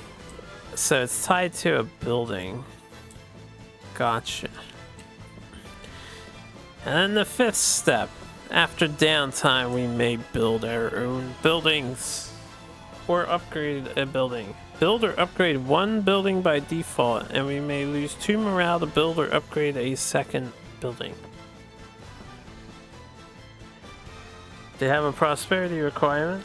The build or upgrade can only be performed if the current prosperity level meets or exceeds the prosperity requirement of that build or upgrade, which is shown next to the build cost on the map board. Alright, so build cost map board. So like this. Build cost, right? I assume this is a prosperity level 1. And an upgrade, this would be a 1, a 1. These are all 1s to upgrade. This cannot be upgraded. It's gonna be downgraded? The workshop can be downgraded? I'm a little curious. Okay, weird. How do you upgrade the barracks?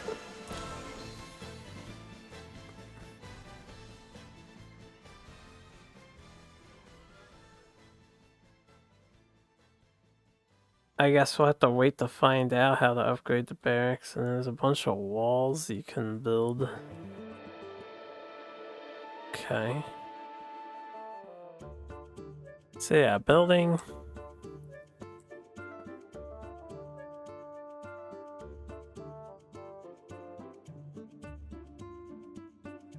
Oh yeah, and there's some of them on the map itself. Some of them are listed here, yeah, like logging camp wall. They're on the stickers too. And their other buildings are here. This is a nice look at their town. It's gonna be fun to see this thing get bigger, right? Here's the barracks. Level 1.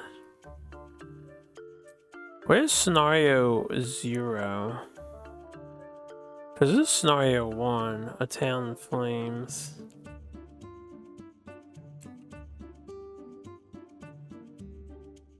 I don't know where scenario 0 takes place at. Maybe scenario 0 is not even on the map. I can't imagine it's far out into God knows where. I'm also noticing you can't actually click on these buttons, so unlocking the scenarios probably comes from clicking on these buttons. Possibly. Anyway, let me get a sip of my drink.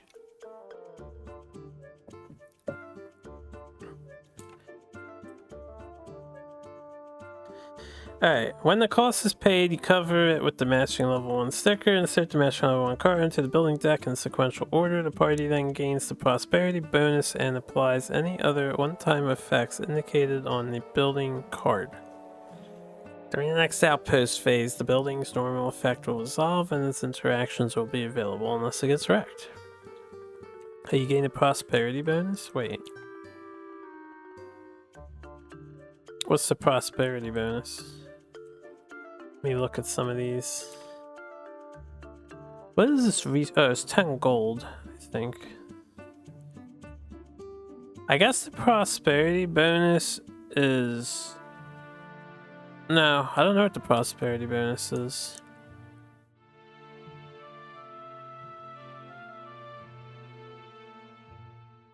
Like, let me hit upgrade real quick.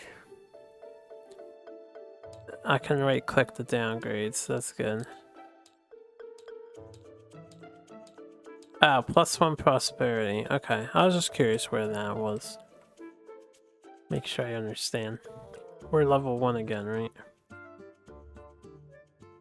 Yes. Alright, upgrading. Pay the upgrade cost. When it's paid, cover the old sticker with the new one. Gain the bonus, apply other effects. Then rebuilding, erect building, pay the rebuild cost. And then you flip the card back over, and the normal stuff happens. Alright, we're almost done. So, we're not doing casual mode. We're not doing crossover classes yet, but when I like get through the campaign, I might allow them at the very, very, very end or something. We'll see. There's this temporary enhancements rule where if you retire a character, you remove the enhancement stickers you pay for. We're not going to play with this. Enhancements are super powerful, and it's part of the fun, I think, is getting strong. So we're going to allow permanent enhancements, which is the norm. You can reduce randomness. We're not doing that. We're going to get mad when we get bad draws. Yeah, that's the Gloomhaven way. Now, solo mode is what we are doing, right? So we have to increase the difficulty by calculating the scenario level differently for solo mode. we take the average level of all characters in the scenario and then add 1 before dividing by 2 and rounding up. So for example, on recommended difficulty with 3 level 4 characters, the scenario level would be a 2 normally or 3 in solo mode. So I don't know if there's a solo check for this, right? But I'm willing to try insane difficulty. I think on insane, I'm going to ignore this extra difficulty rule. I'm trying to think, when does the level actually swap? Let me get my calculator out, right? So we have 4 characters, right? 4 divided by 4, or 4 level 1 characters. 4 divided by 4 is 1. That's our average. Now, we're supposed to add 1 to that beforehand, right? That's what the solo rule says.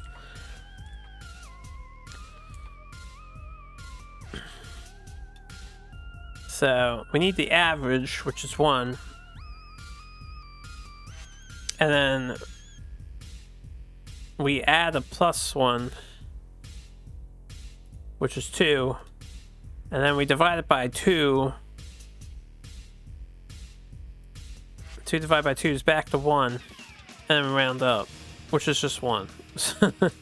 So let me see something. If our characters are like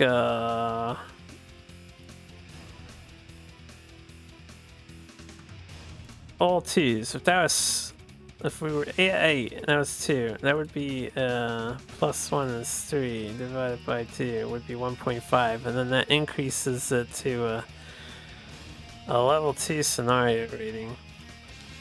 Can the bot check for me?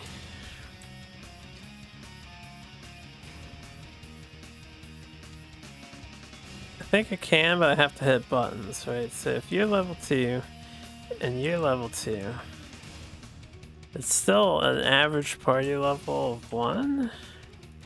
If you're level 2 and you're level 2,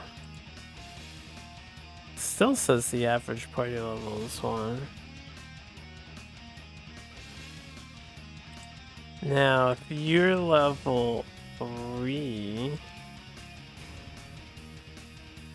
this hasn't changed at all yet. I don't know where this is getting.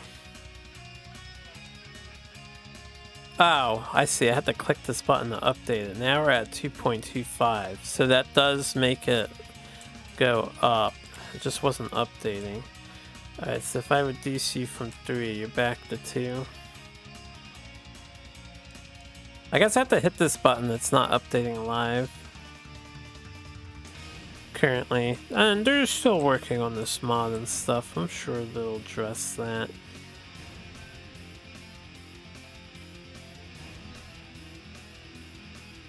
So once one character hits 3 and everyone else is 2, we are going to be fighting level 5 monsters. Playing with the solo rules.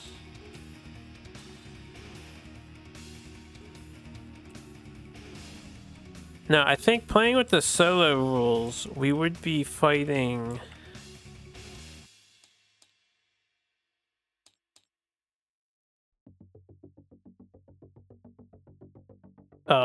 we would be fighting level 6 monsters already. Or something. Is this tracking me being solo? That's what I don't know.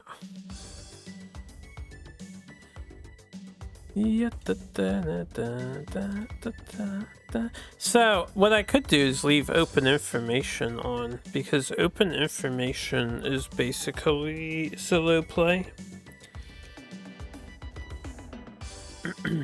It's basically the solo play rule without the open information rule, because this does the same thing. Yeah, it tells you right here to do it like you do for solo. So if I leave the open information on, it's basically solo mode. We can try this. I feel like it's gonna be absurdly hard, but that's the point of insane difficulty, right? Insane solo difficulty. Do I want to commit to this? We can lower it later if it seems like it's too ridiculous, but I'm down to try. I'm down to clown. I'm not doing permanent death because I would never get anywhere. At least not in this difficulty. If I did permadeath, I would reduce the difficulty to standard.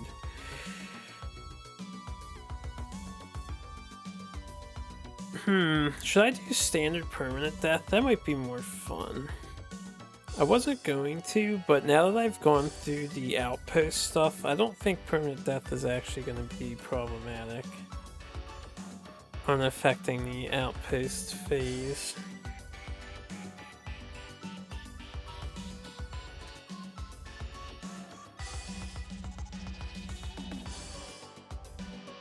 Can also character respec as a variant. We're not gonna do that. We'll commit to our build even if we hate it. That's what character retiring is for. Lets you fix your build. Random dungeons I will probably utilize if I want to farm. And random dungeons don't advance time, I think.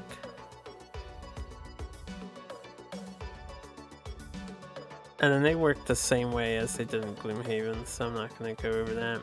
And then we're at the end of the book. The appendices. This is the enhancement stuff. Although, I do believe the rules for enhancing have changed. This is treasure chest, tracker, and then favors. Do not read this appendix until building 81 is upgraded to level 2. Fine. I actually haven't read that yet, so I'll continue to not.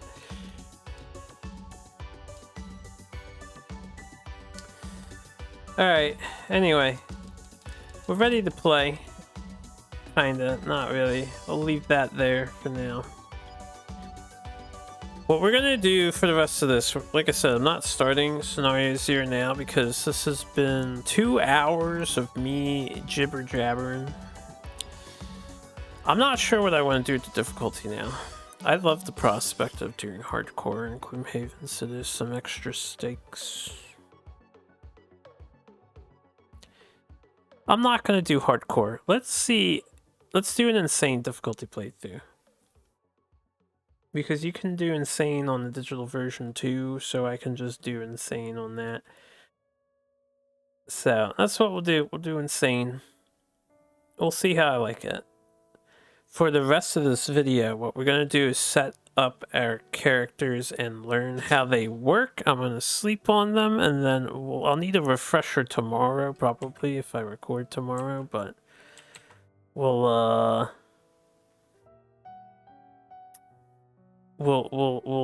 at least have a head start now.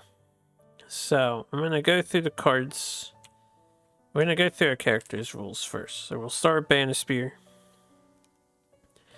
We specialize in area attacks that require an ally to occupy every depicted blue hex. If so, you, the gray hex, can perform the attack ability, targeting all enemies in the red hexes. These area of effect depictions can be rotated or mirrored however you like.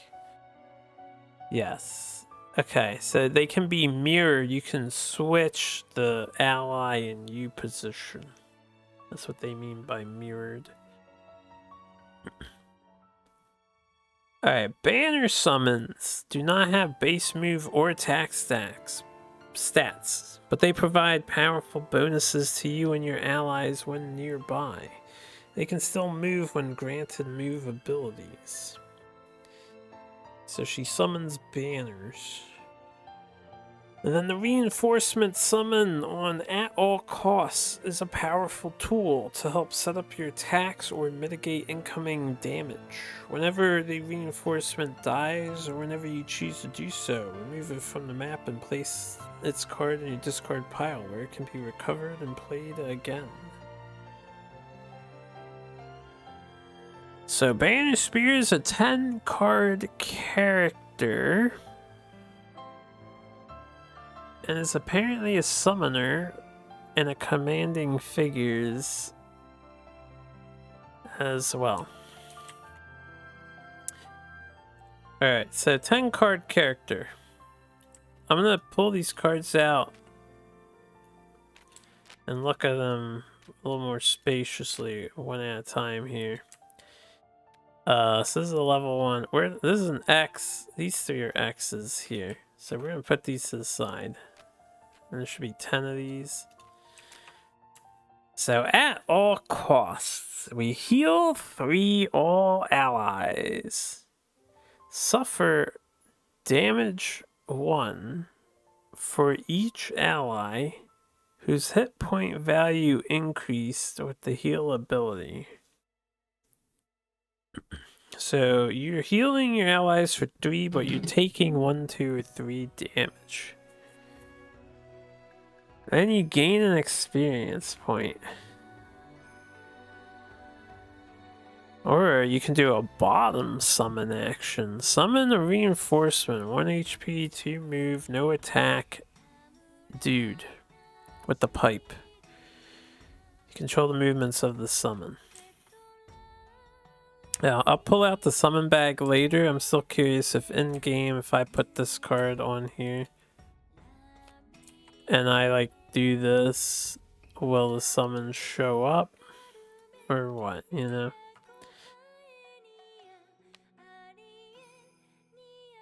So the reinforcement is either A, gonna take an attack, B, help you set up your area of effect attacks, which I see 2 so far. Okay, there's a 3rd. Anyway, this seems good. Regroup. Heal 2. I believe the dot is a modifier for later, and the square is a modifier for later. But you can heal 2, range 2, and regenerate. Grant 2 allies within range 3, move 3. Okay, that seems super good too. You can move your teammates 3 spaces? That's ridiculous. Alright, pincer movement. Attack 5, muddle. You have to have your ally across from the enemy.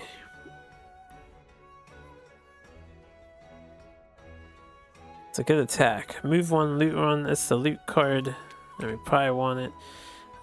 And I'm gonna put my probably want the keeps in the hands in and probably don't want on the bottom here. Let's move these closer to the hands ends. Set for the charge. Whenever an enemy moves or teleports from a hex not adjacent to you to a hex adjacent to you this round, they suffer 2 damage. 4 movements. Oh, I honestly like the way that sounds. It seems useful. And it's a 6 initiative. Combined effort. Attack 3, wound. You gotta be next to an ally. And 2 movement. Grant 2 allies within range 2, 2 movement. Okay, that also sounds ridiculously good. Tip of the spear. 3, pierce 3. Hits up to 2 enemies. Requires an ally behind you.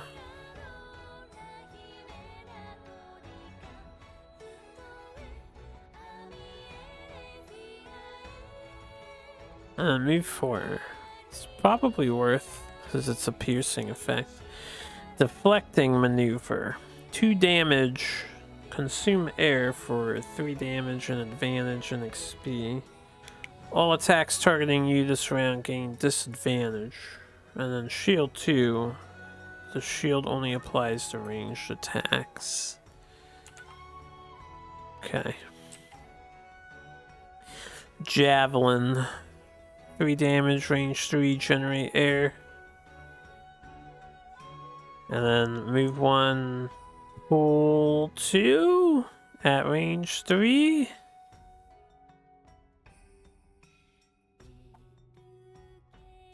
It's time to get started on You know, there's another couple pages I'll like to take out because I know I'll want them.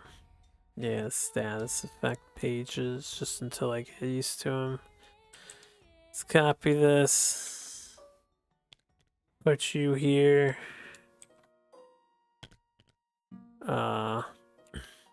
Honestly, kind of dislike this thing that sticks out because now I gotta put the books further away. I wish they could be hidden. This is such a damn good song. Alright, there, I've got my reference. Is there like a reference card in this? That's what this. I actually don't see reference cards. Yeah, da da da da, yeah, da da da. This doesn't even discuss the push-pull, so let me grab another book and find push-pull. Shield retaliate. Alright, here's the push-pull. Forced movement. I'll put this one over here. Yeah, da, da, da, da, da. Forces the target to move up the x-axis toward the acting figure. Each individual hex enter must place target closer by range to the acting figure.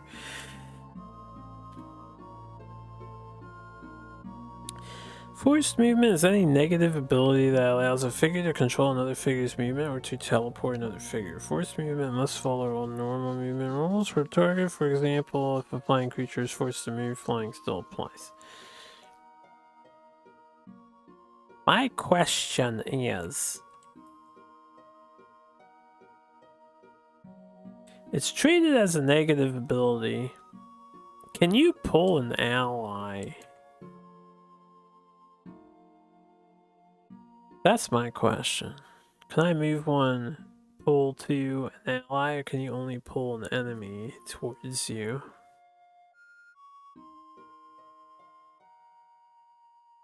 This is on the maybe pile. Unbreakable wall. 3 damage, push 1, 3 enemy targets, be next to an ally. Shield 1, all your ranged attacks have -1 range. Defensive cards are really nice.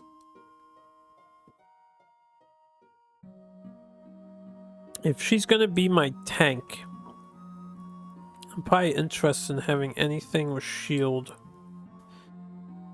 Rallying cry.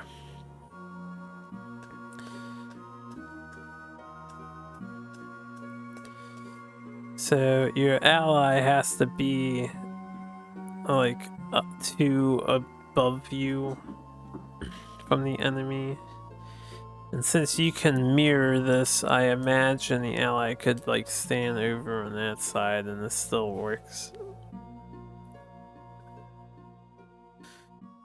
This is 3 damage disarm, which is really good. And then the banner is strength. All allies within range 2 add +1 to one of their attacks each turn. This definitely sounds really good too. So this is 9, 1, 2, 3, 4, 5, 6, 7, 8, 9. And I took 1 out as a maybe, and we have 3 optionals. Driving Inspiration. 2 damage, range 4, advantage. Generate light. Summon a Banner of Hope. At the start of their turns, grant allies within range 3 heal oneself.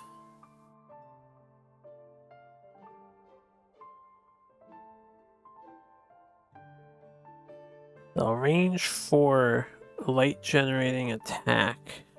The Banner of Hope, considering, if I recall from my memories how aggressive you need to be in Gloomhaven, you can't really camp.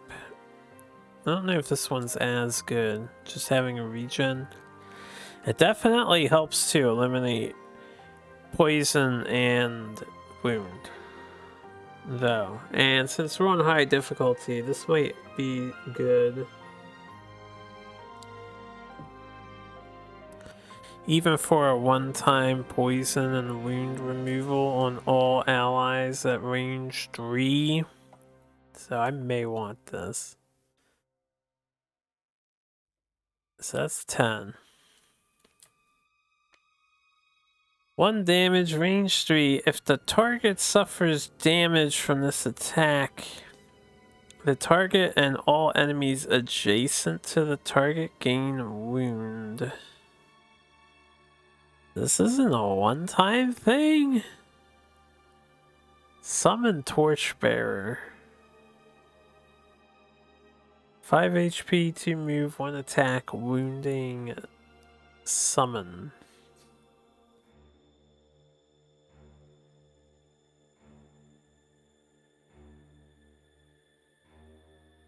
Wounding the target and all adjacent enemies. This seems really good too. I need to squeeze this in somehow. Resolved Courage. 3 damage, immobilize. You need an ally next to you. You hit up to 3 targets. Actually, how exactly does this one mirror per se? I think I understand. I'm guessing for this one, if you're wherever your ally is next to you, the middle tile, the middle red tile would be a cross.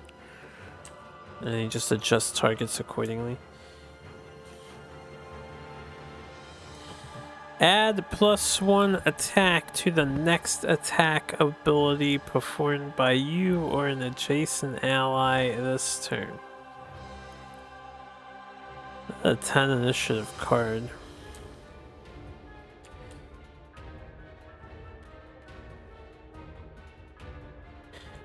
Alright, so in hindsight,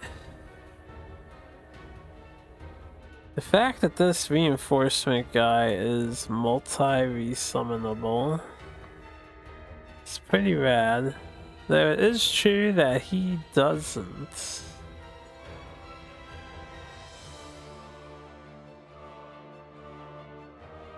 I probably won't summon him very often. I'll probably just heal with this.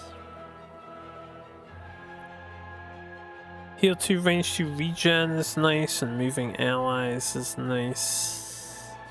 Yeah, let me get the cards in initiative order too. So I can really gauge here.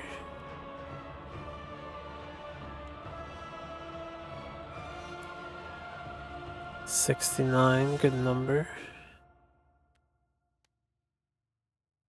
So I want this character to play more like the tanky heal support on the team. I think having ranged attacks, since I'm going to be on the front line, is very useful. And just wounding the enemy is useful. So I don't need this. If I'm being supportive, having this bottom action is really nice. The top action also can do good damage. Set up and immobilize.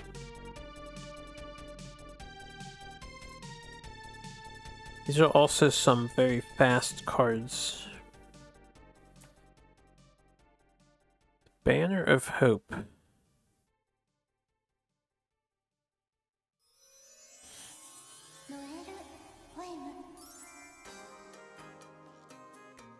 I honestly don't really want to waste a card on this Banner of Hope. I have other heals, so I think it's not worth. We're gonna definitely take this over that. And then if I want Resolved Courage,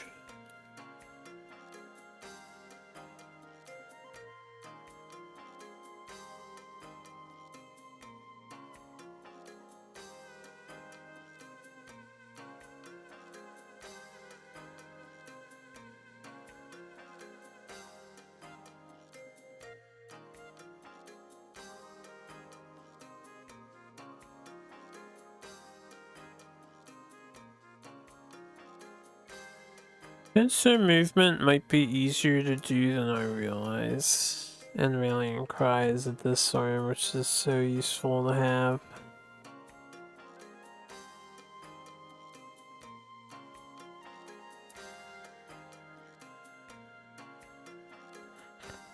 I don't know if I fit Resolved Courage in my mind. I don't know if I fit it in too well. We have to sacrifice a utility thing. If I mostly want to be a tank, honestly, I would sack Pincer Movement. This means I'm sacking my Move 1, Loot 1 card. The fact that their loot card is a move and then loot is pretty good, because usually loot cards are non-moving, right? In Gloomhaven Vanilla. Now, let's do the next thing, right? Most of these cards are going to get replaced eventually. So, let me look here. What are the upgrade potentials? This card cannot be upgraded on either top or bottom. So this is going to end up being... I can't say bad per se, because it's a 10 initiative. And a +1 to your attack ability is always relevant for everyone.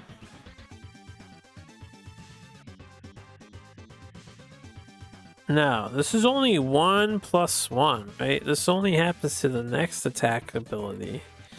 Formed by you or an adjacent ally. It's not like all attack abilities get a +1. So this is actually less good than I think it is. It's just good initiative. I think we're gonna sack that card. This can't be upgraded. This can. This can.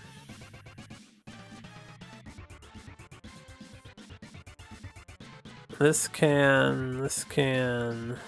Anytime you see these squares, circles, and diamonds, and hexes.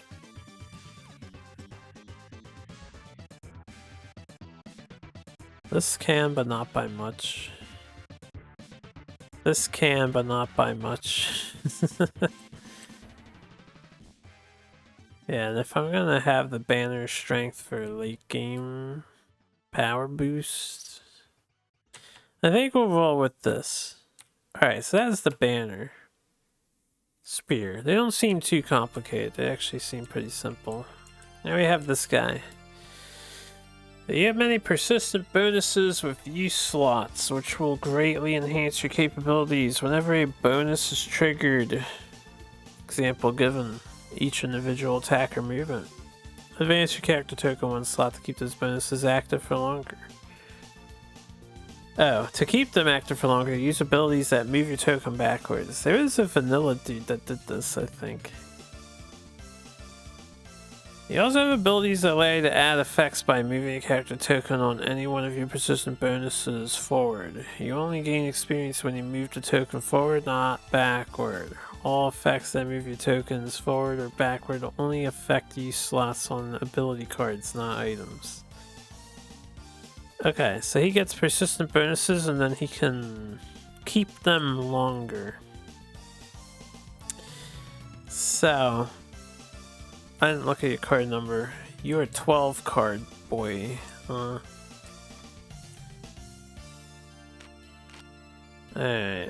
let's take out the X's again. I'll look at them last. We're gonna do these last 3 characters and then I'll end the video. Of course, anyone who doesn't want to see me learning the character cards, you're free to just jump out now. But this is the game plan. I also need to get familiarized with the Frosthaven card layouts. They are quite different. Violent Inheritance. Attack 1, loot 1. Move 4. Attack 3. At range 3. Lost. I was about to say, that bottom action looks insane, but I see it's a lost action. A lost bottom action. Put it up there for now. Bloodletting, 3 damage, or attack 3. If you killed an enemy with the attack ability, move the character token on one of your persistent abilities backwards 1 slot. And then the bottom, attack 1 wound. That's always good.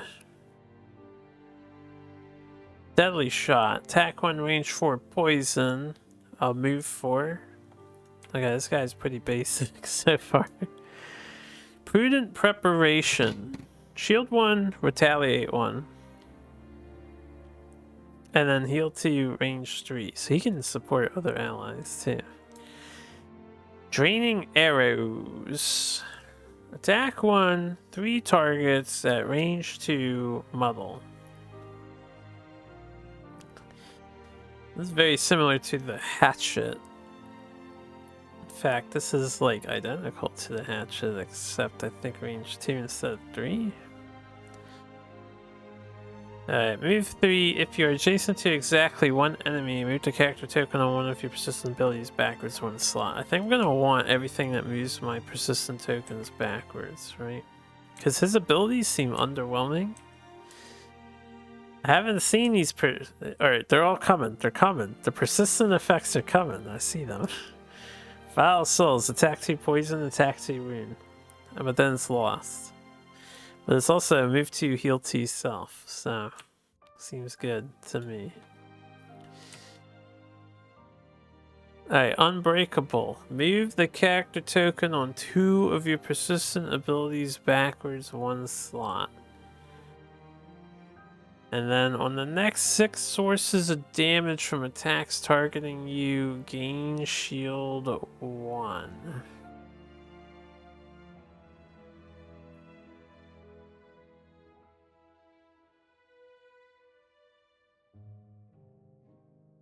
Okay.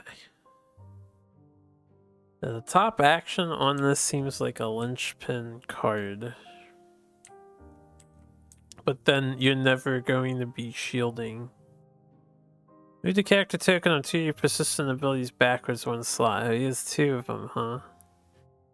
On the next 6 attacks targeting you performed by enemies within range 2, gain retaliate 2, range 2. Ooh. I always like playing with retaliate. If we can keep it, this can't be upgraded, but it bypasses shields and stuff. Alright, attack 2, range 2. Move the character token on one of your persistent abilities backwards 1 slot, and then on your next 6 heals, add 2 healing. Alright, the top action of this is probably just worth keeping. All your ranged attacks at +1 range. On your next 6 ranged attacks, add +1 damage.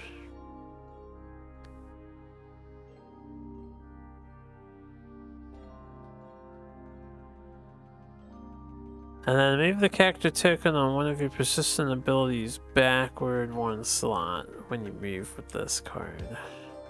This guy's gonna be tough to like narrow it down. He seems so self-sufficient. Attack 2. Move the character token on one of your abilities backwards 1 slot. On your next 6 move abilities, add 2 movement. This one I can see myself not using. On your next 6 melee attacks, add 2 damage. That seems important to keep going, right? Heal 2, range 2, move the character token on one of your persistent abilities backwards 1 slot.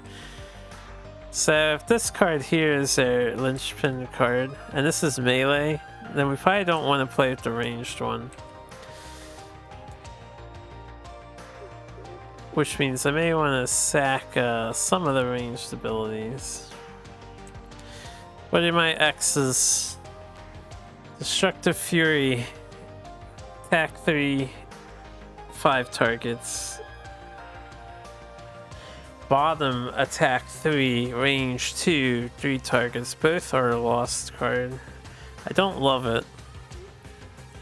Don't love it.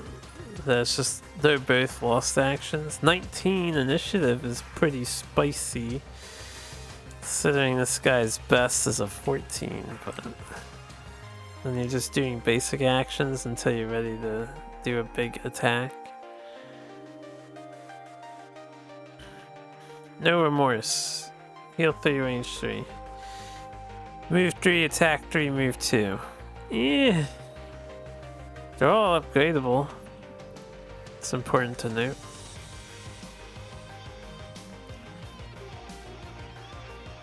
Alright, Fortitude. Attack 3, Pierce 2. Before applying any other bonuses, move the character token on one of your persistent abilities forward one slot to gain +2 range.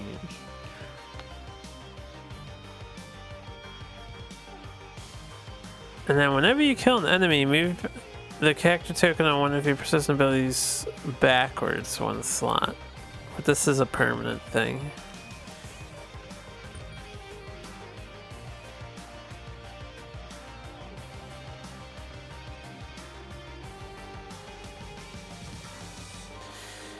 Alright.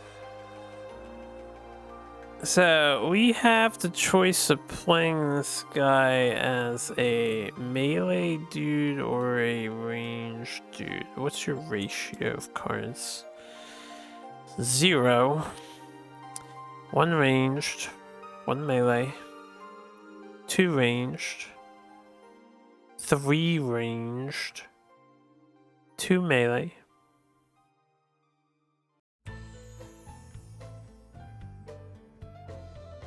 Ignoring that one. This is 3 melee. This one's technically range 2.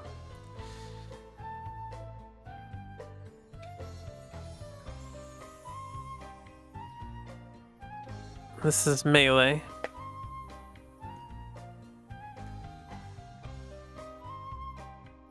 I have a question about this guy's power.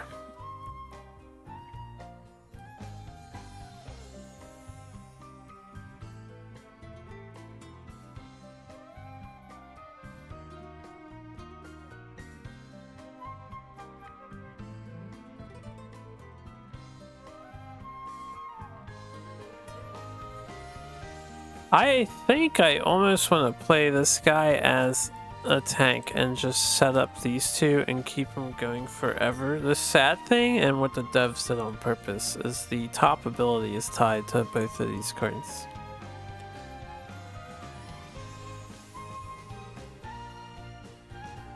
And if I'm tanking, these are going to drop so fast if I'm not extra careful.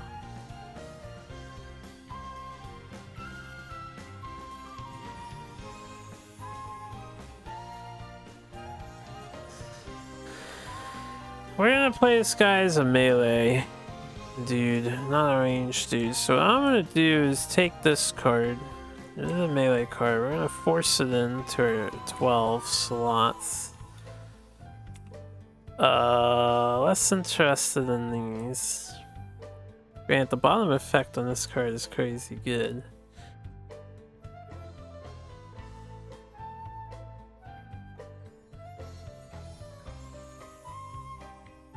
You take something out. The 31. The melee. This is a bottom move a thing back, which is useful. The melee. This one's a top move you things back. This is a kill move you things back, and it's melee attacks. This one we're getting rid of, I think. I can use this as a dedicated movement card for the time being. Maybe I want to keep this one.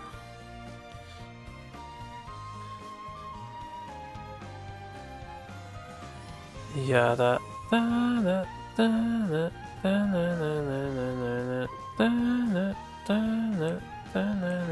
I think Violent Inheritance I actually don't want to use.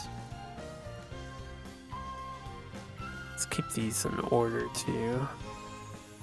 2, 3, 4, 5, 6, 7, 8, 9, 10, 11, 12.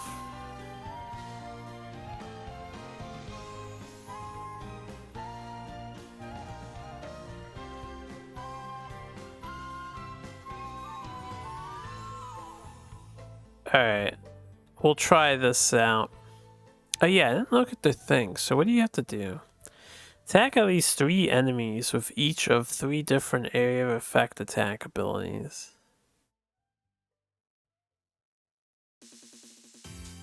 So 3 times in a single game you have to hit 3 enemies with your area of effect. I have 1 card that can do that.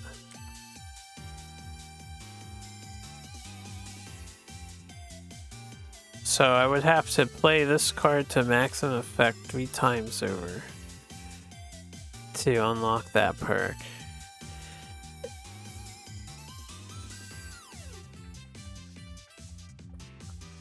Perform a ban or summon ability on your first turn. Keep the banner alive and within range 3 of you for the entire scenario. Might be able to do this in scenario 1.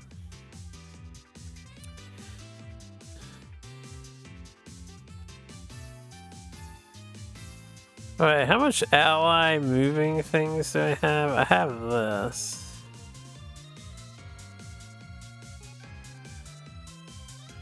And this. Okay. These are cute. I like the masteries. What do? End the scenario with your character tokens on the last slots of 4 persistent abilities.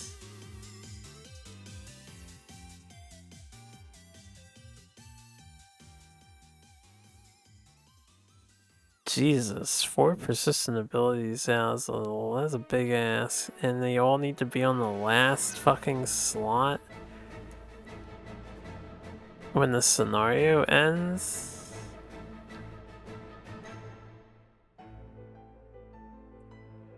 I mean, I was just planning on focusing on fucking melee and one of these 2, shields or retaliate. But at least once, we have to get 4 of them out. That's actually a hard mastery. Never perform a move ability or attack with a value less than 4.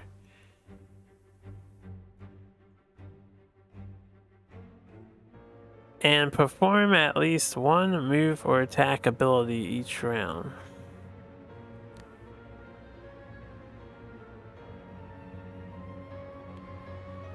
So this card I couldn't play. Well, I would need a 4 move or 4 attack to go with it. This one, same thing. Same thing. Same thing. Same thing. So I suppose what they want you to do to pull this off is you gotta activate this sustained momentum, and then all your movements will be 4 move. And you gotta keep sustained momentum active.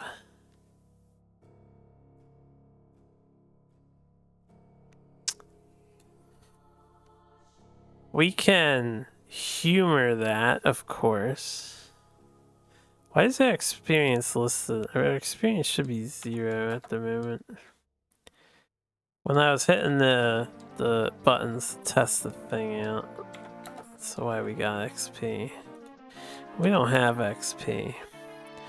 Alright, I think this is the drifter I want to roll with. 3, 4, 5, 6, 7, 8, 9, 10, 11, 12. Just making sure. Yeah, the question I had is, I assume you can't move a thing backwards if it's on the first spot, right? That makes sense. So, Deathwalker, you create shadows, which can be placed in any hex except hexes beyond wall lines and hexes with other shadows. So 1 shadow per tile.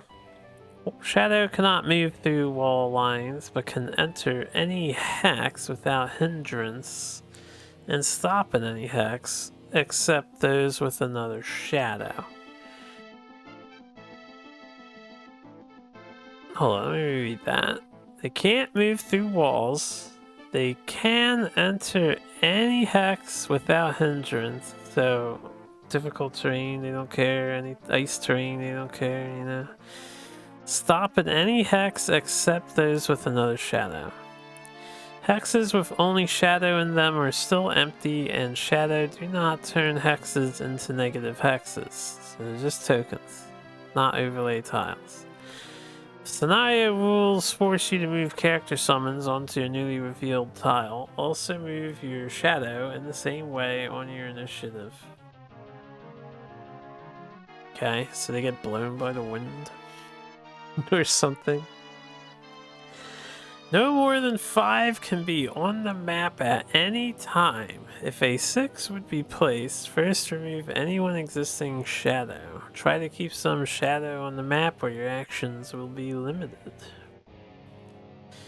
If a shadow is removed during any part of an action, any subsequent attacks or abilities must be performed as if the shadow token were not there. The hex a shadow is in is considered adjacent to the shadow for all purposes. I don't know what that means. The hex a shadow token is in is considered adjacent to the shadow token for all purposes. And when you perform an attack as if occupying another hex, line of sight is determined from that hex. I'll assume that makes more sense later when I look at the cards. So you can only have 5 at a time. That's like something we're gonna need to constantly refer to. Do you have shadow tokens? They're infinite. I should probably just have 5 of these out so I know I can only have 5 at a time. Okay, and what are your things? Remove 7 in 1 round. Place or remove at least 1 shadow each round. Okay. And you're an 11 slotty. Let's move the cards. Let's find and hide the triple X's here.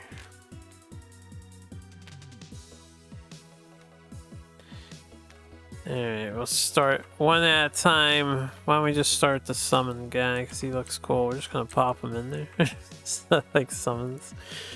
Summon the Shadow Beast. 1 health, 3 move, 3 attack, no range. This ability can only be performed if you remove 1 shadow from an adjacent hex. This is a recurring summon. Repeatable, so they definitely upped repeatable summons. That's pretty hype. His upgrades are lackluster though. They definitely seem to have nerfed upgrading your cards in Frosthaven. That's like the best part of Gloomhaven. Elite 1, teleport to a hex with a shadow. Really? That is a crazy bottom ability. Dark Fog. Attack 3, range 3, Curse. We have a Curse character targeting 3 zones. Create dark. It's a lost card. Move 1 shadow up to 5 hexes. And this can be upgraded with an enhancement. What is that, 6 hexes? What would you possibly be able to add to this card?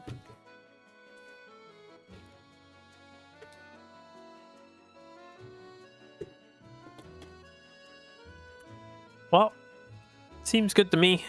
Like, even if it's a one-time use, 3 curses going into the enemies is pretty good. Fluid Knight, attack 5.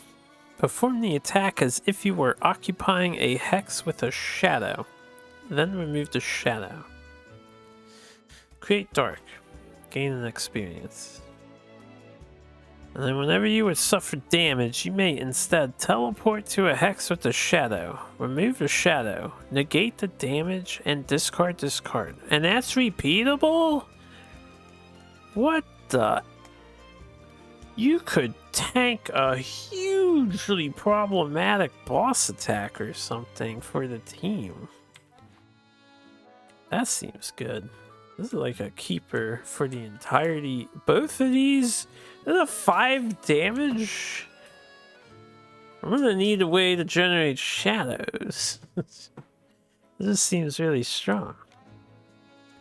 Call of the Abyss. During your and your summons attacks, before drawing an attack modifier card, you may place 1 character token on the target of the attack.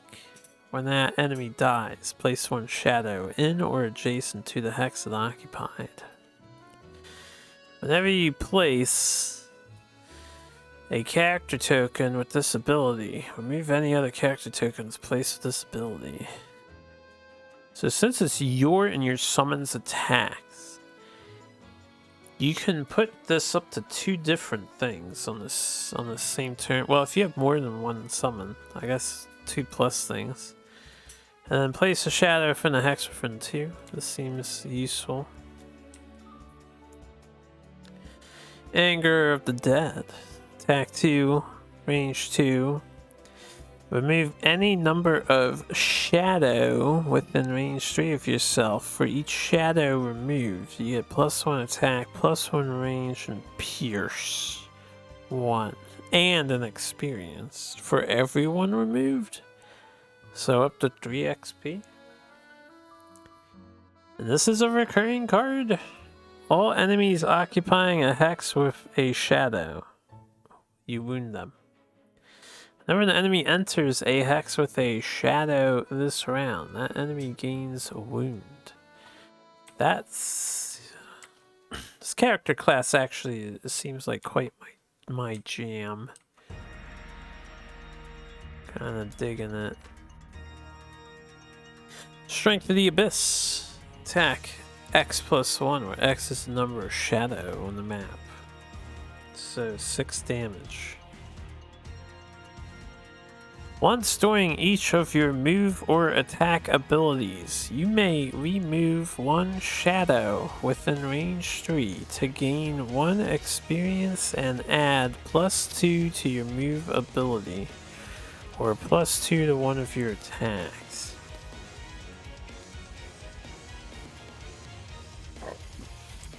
I still don't know how I'm building this character yet. Shadow Step. Move 3. This movement must end in a hex with a shadow. Attack 3. At the bottom, move 6. Place 1 shadow in the hex you're occupying. Top move card is like pretty god tier, even if it's restricted to a shadow. Lingering Rot. Attack 3. Target all adjacent enemies. Perform the attacks as if you were occupying a hex with a shadow. Then remove the shadow. You use the card. Move 3. Poison at range 1. It says poison adjacent enemy. Let's see, a free poison for moving around is pretty cool. Clips. Place 3 shadows and hexes within range 3. Create darkness. Lose the card though. And then movement 4. Right, this is the first one that I'm like, eh. If I have to place or remove at least 1 shadow every single turn, currently at this exact moment, we have 1 card that creates shadows.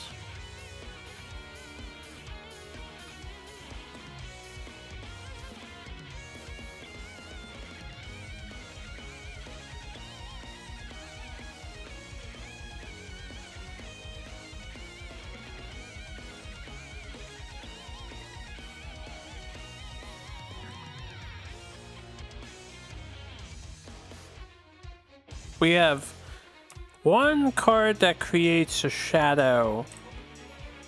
The other 2 that create shadows are lost cards. So I'm noticing a problem here with unlocking this ability. Alright, Call Doom. Attack 1. Target all adjacent enemies. Remove darkness to muddle. Perform the attacks as if you were occupying a hex with a shadow. So this would actually attack every single enemy that's adjacent to shadows, not yourself.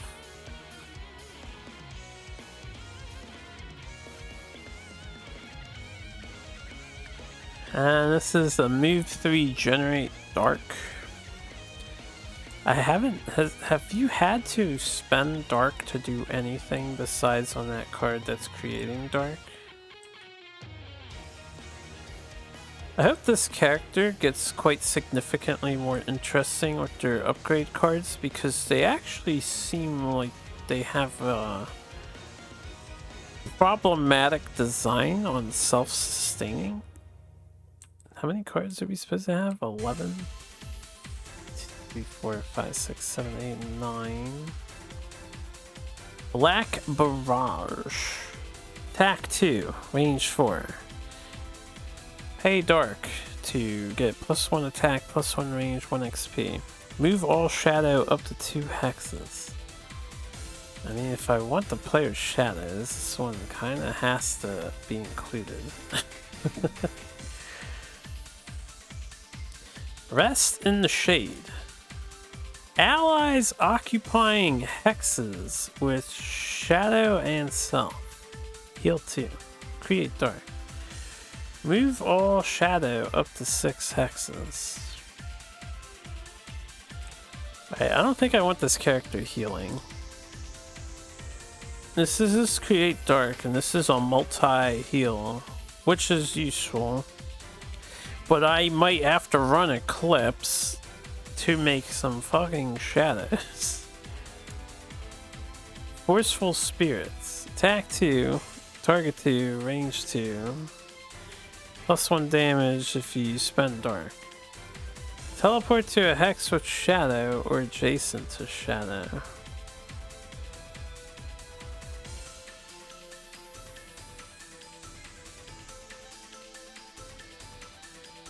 For each shadow on the map at the start of this action, perform attack 3. Perform each attack as if you were occupying a hex with the shadow.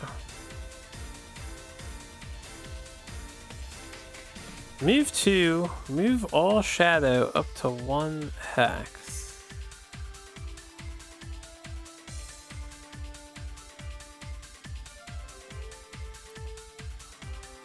Alright.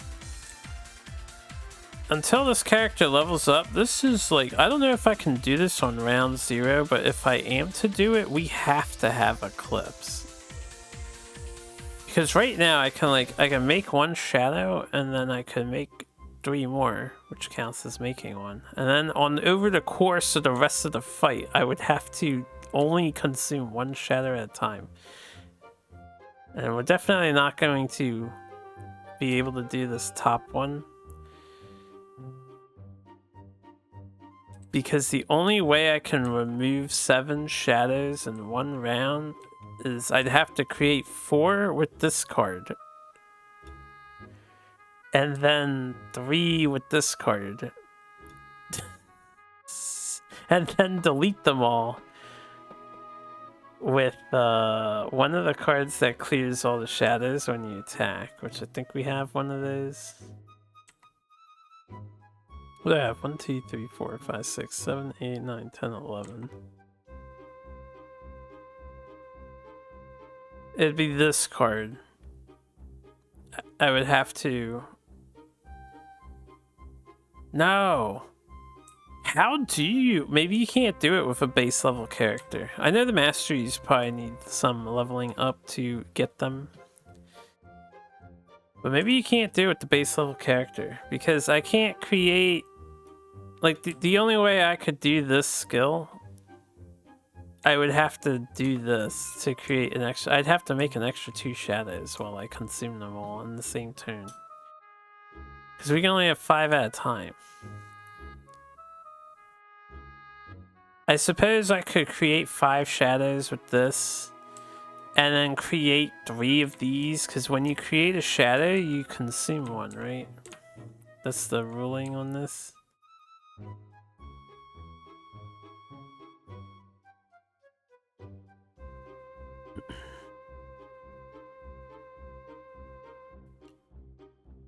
If a 6 is placed, first remove one of the existing.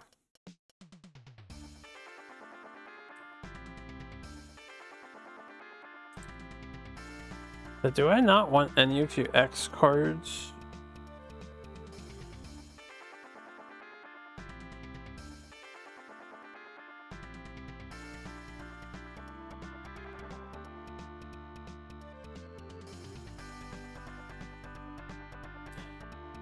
How do you create dark currently? Because none of your teammates are making it. Fluid Knight?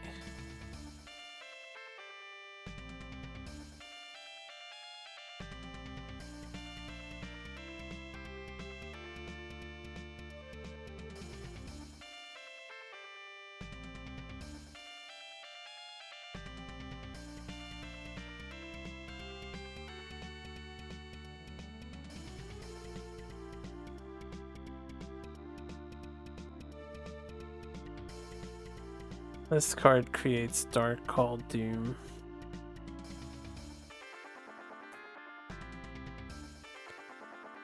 Dark Fog creates dark.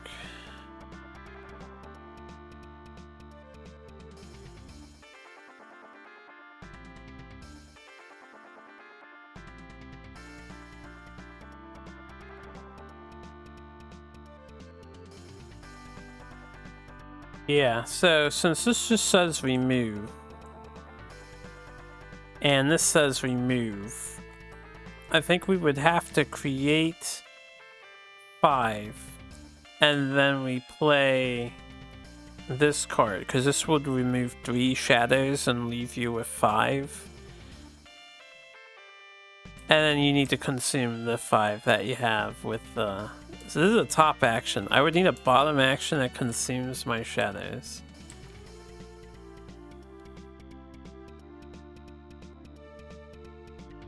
So it'd be Strength of the Abyss.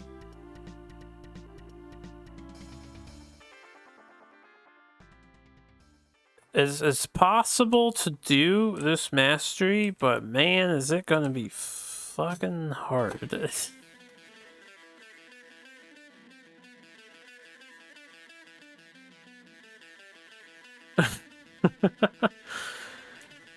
And of course, if my character retires, release the mastery, they don't stay completed for new characters. So maybe I shouldn't worry about the masteries early, but there's more perks than in Gloomhaven 1, because you have these passives.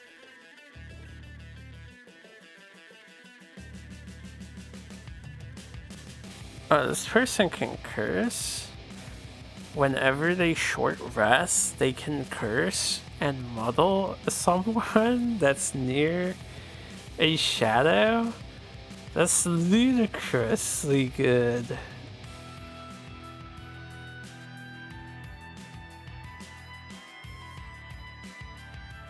My goodness.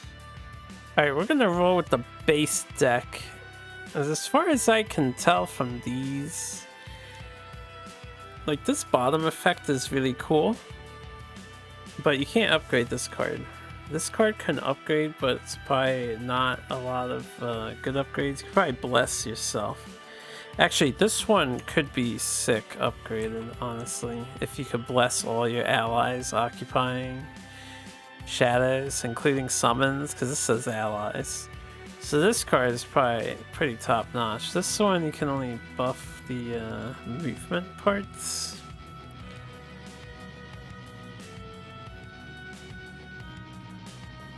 Do I want Rest and Shade? It creates dark and is a heal. What would I not want?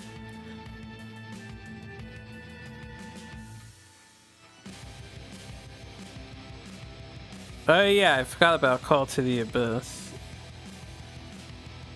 Top action. Honestly, I feel like the bottom action is more reliable than the top one for this thing.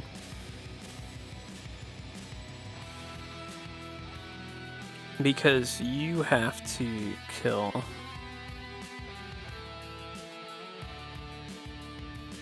You don't have to kill. It just says when the enemy dies and you place the token before your attack. So your teammates can kill. And you get shadows with this card.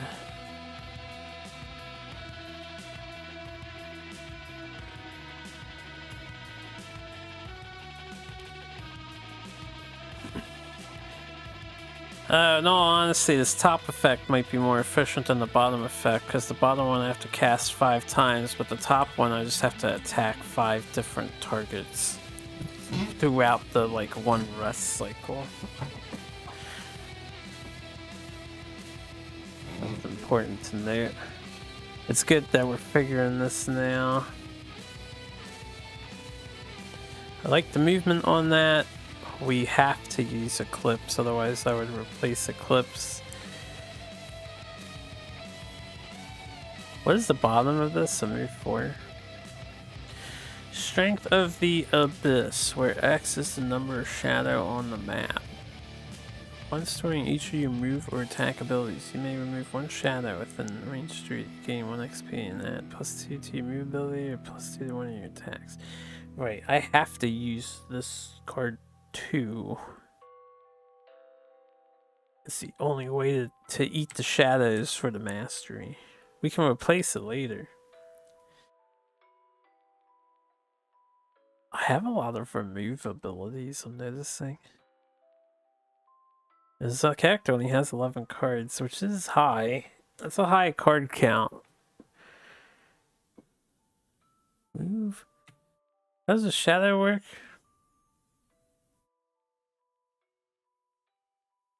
You have to remove a shadow in order to summon the shadow guy.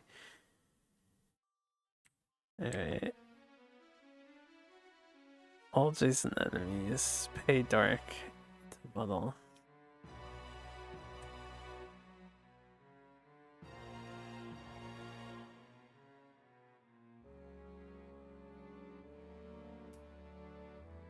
This is the only way to move my shadows. Move 1 up to 5 hex. If I can move 1 up to 5 hex, I don't need to move shadows up to 2.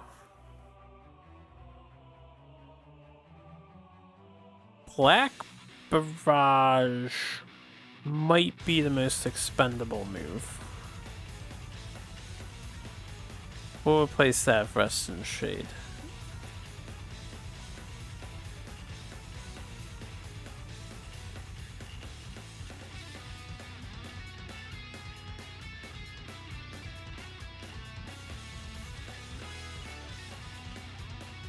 Fluid Knight's gonna be like a basic card until I get this, because I'm probably like scenario 0 to me seems like the perfect time to complete one of the 2 masteries, because I don't think you can do both.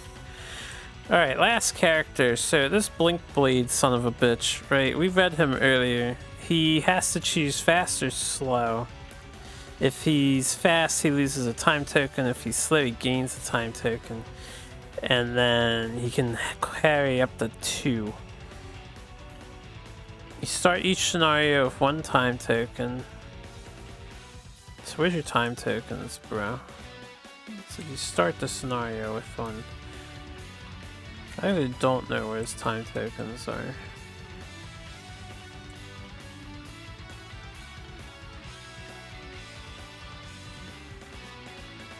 Ow!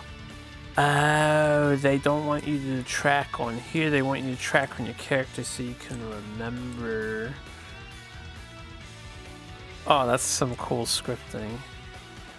Alright. Understood. So, if you start your first turn and slow, you actually have 2 time tokens. This might be like some of the most complicated stuff. These are some sophisticated characters. You have 10 cards. Let's see how the Blink Blade works. Where are your X's? Oh, his are on the bottom. I don't know why they're not all set up like that. Organizing his cards. I'm going to organize them by the fast value, and we'll see how the slow values add up, right? Because I like to order my cards in initiative order, and this son of a bitch is... he's breaking the rules.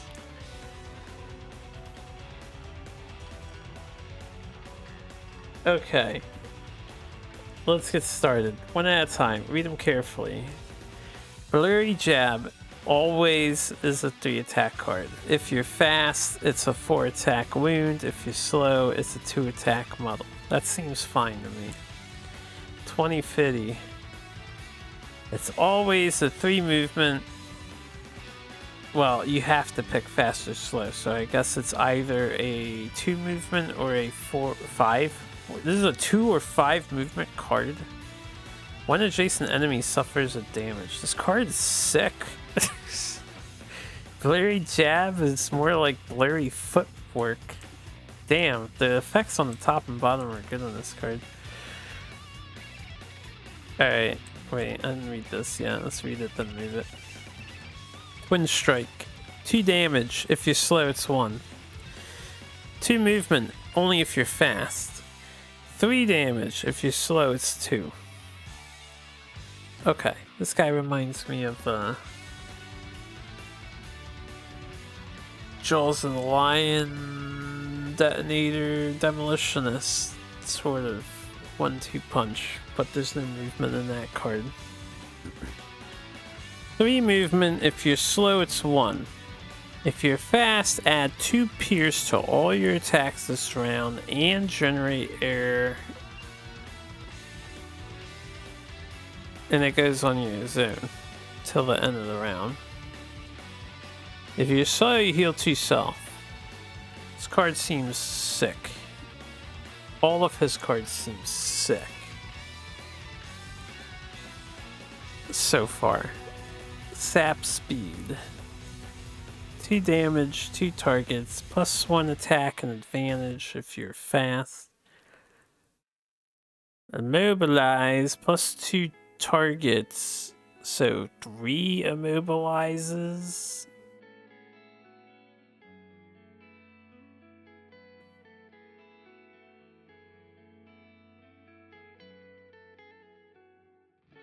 Okay, I don't think that's how it works. If you add +2 target to a 0, that means you're targeting 2 things instead of 1. I think that's how that works.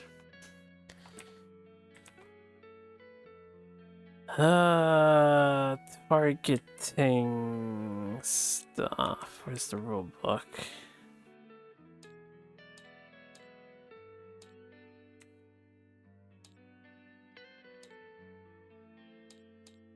Where is targeting?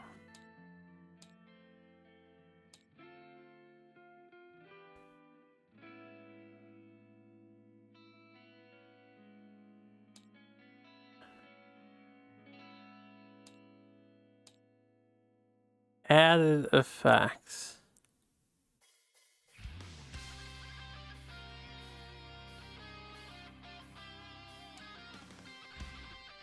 Target.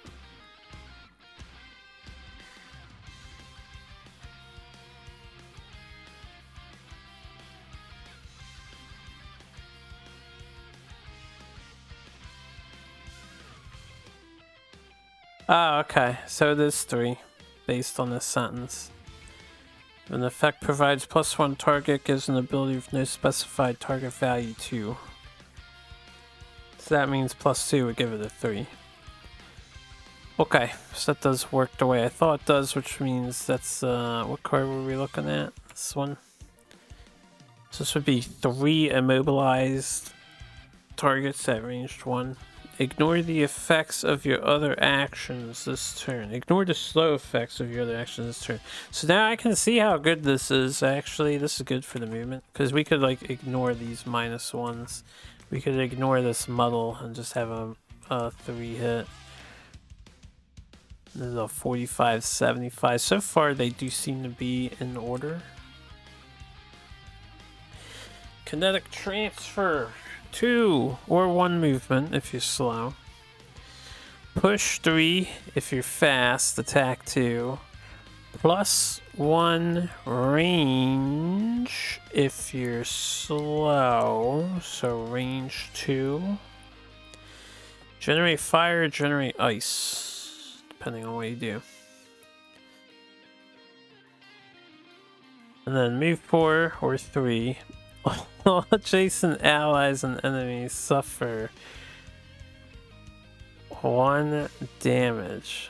So you don't count as an ally to yourself, so going fast on this movement card is kind of rad. And then you can spend a time token to push 3, targeting all enemies within range 1, so adjacent to you.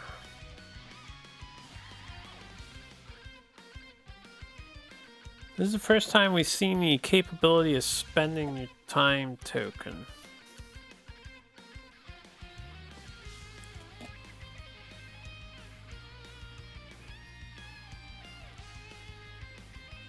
In addition to, you know, the normal way, which is just going fast. Haven't seen a generated time token yet. Overdrive, gain shield 1 while slow. Add jump to all of your move abilities while fast.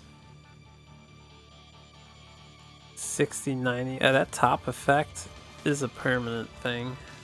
Okay. Muddle all targets at range 2 or 3 if you're slow. All your attacks targeting enemies that have muddle are unaffected by retaliate this round. I mean, that could be really good if the enemy's actually muddled. You know how annoying retaliate is. And we're playing hard mode, so retaliate. I wouldn't be surprised if the first enemies in scenario 0 have fucking retaliate 1800. They love retaliate in Gloomhaven. Power leak, attack 4. If you do not have poison, you poison yourself to add +1 target. Or you muddle yourself.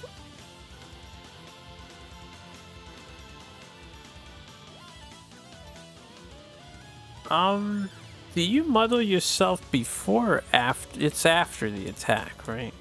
Because it's under the line. You'd poison yourself during the attack, but you would muddle yourself after the attack. Because this is the new divider line. Excuse me. Move 3.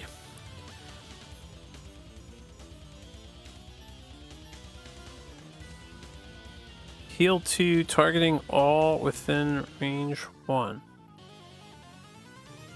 Targeting all, including enemies? That's interesting. If you're going fast, this is a move 7 card. Is a one-time use though. The top ability is a multi-use. Since we're supposed to be an assassin, we kind of need a high damage card.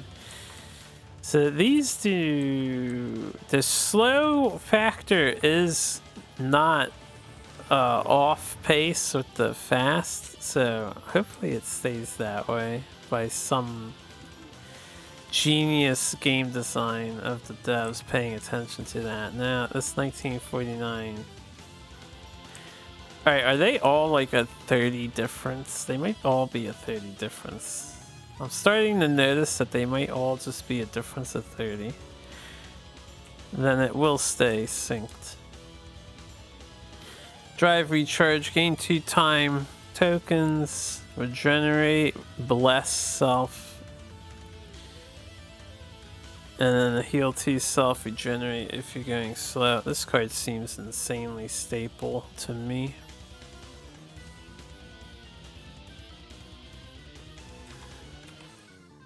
Hit and run, attack 3, immobilize, -1 attack if you're slow. You get to move 2 afterwards if you're going fast. On your next 5 attack actions while fast, perform move 3 at the end of the action. Alright. Well, honestly, this one seems okay. I think we found our first one that we don't want to take. How many cards are we? We're 10. Cascading reaction. Attack 3, wound if fast. Move 3 or 2 if slow. And then attack 3, wound again if fast. You get rid of the card though. And then bottom, move 4 or 3. All allies add 1 to their move abilities that move from a hex adjacent to you to a hex not adjacent to you in this round. It's awfully specific.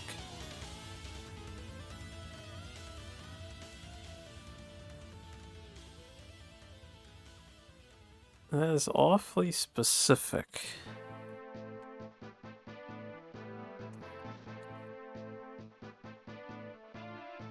Giving your allies extra movement is nice.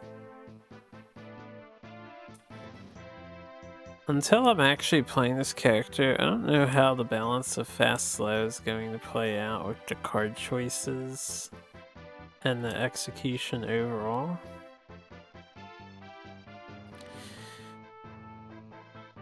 This top card isn't terrible for a lost card. 2 hits that do wounds on 2 different targets. Let me see what the other options are. Temporal displacement. Move to a fast loot 1, otherwise just a top loot action. Attack 3 bottom actions. Attack 1, attack 2 I mean, or attack 3 at range 3 because of how these pluses work. This is a staple. Experimental adjustment. We're looking for 2 more cards. Alright, damage 2 to yourself. All enemies within range 2 suffer 1 damage. If your fast, invisible self. This is our first invisible card we've seen. And then it's a immobile muddle all targets at range 2.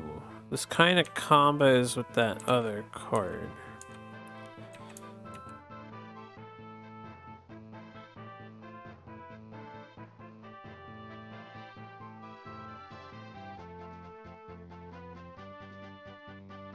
Except it doesn't really, because this card only lasts for a round. You would want them muddled in advance.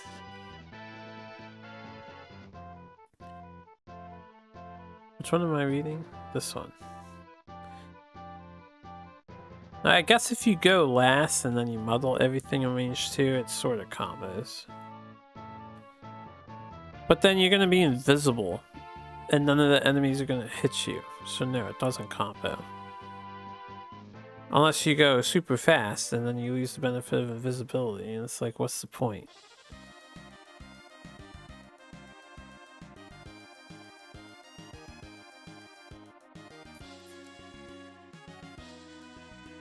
Alright, move to +2 movement on a slow, but you immobilize yourself.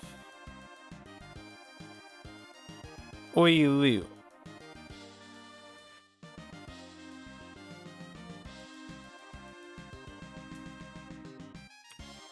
I think I like it. So we have 9 cards. Need 1 more. Stand in the hourglass. Wound something at range 1 if you're going fast. All enemies that have wounds suffer 2 damage and you flip light and dark.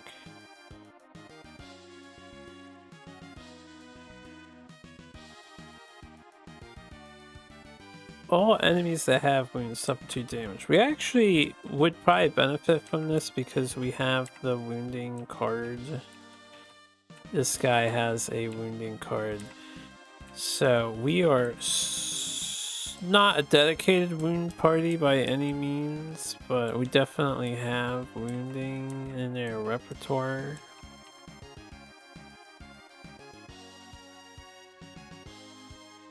2 free damage is 2 free damage. Again, bypasses shields. Heal 2, target all, range 1. The end of your turn, play 1 card from your hand to immediately perform the top or bottom action of the card. Play a card from your hand to perform top or bottom action of the card. Does the card get discarded or do you just play it? I assume it gets discarded because it says you can play it. This is probably where the 3rd card slot comes in. I wonder if it's there just for this guy or if other people have tricks for playing extra cards. There's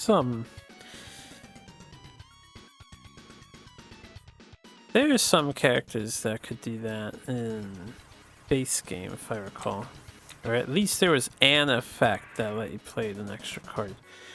Borrowed time. On your next 6 actions while slow, ignore all slow effects and perform immobilize range 3 at the end of the action.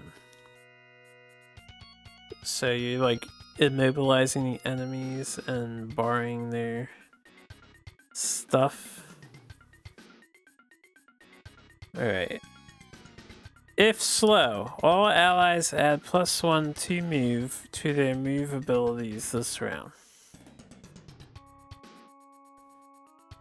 If fast, all allies add -1 to their move abilities this round. And you move X, where X is twice the number of your allies.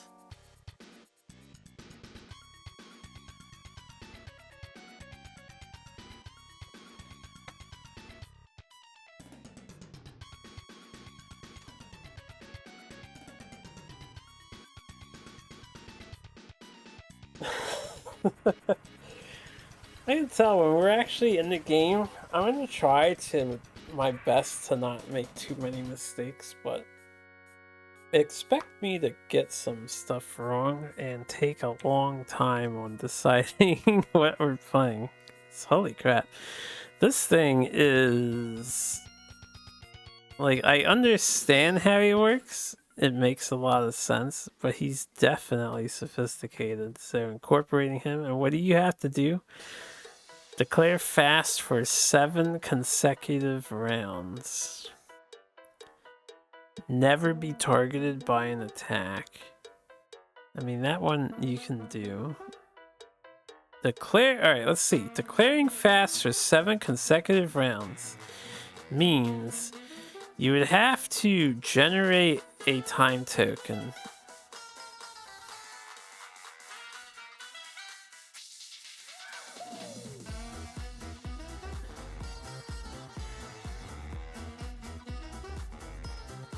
So if you built up to 5, right?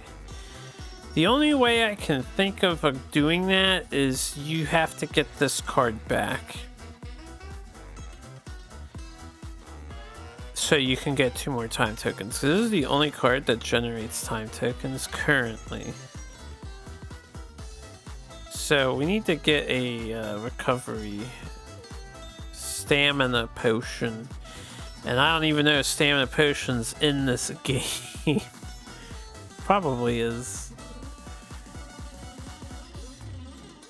So we won't have to worry about that one right away. In the first scenario, never be targeted by an attack.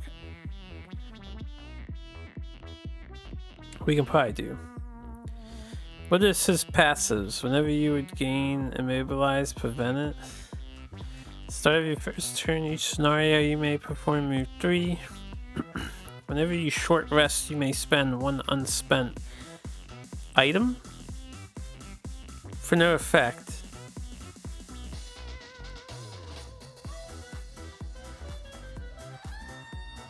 Oh, you can tap an item, do nothing to untap a different spent item. Okay, that's actually pretty cool.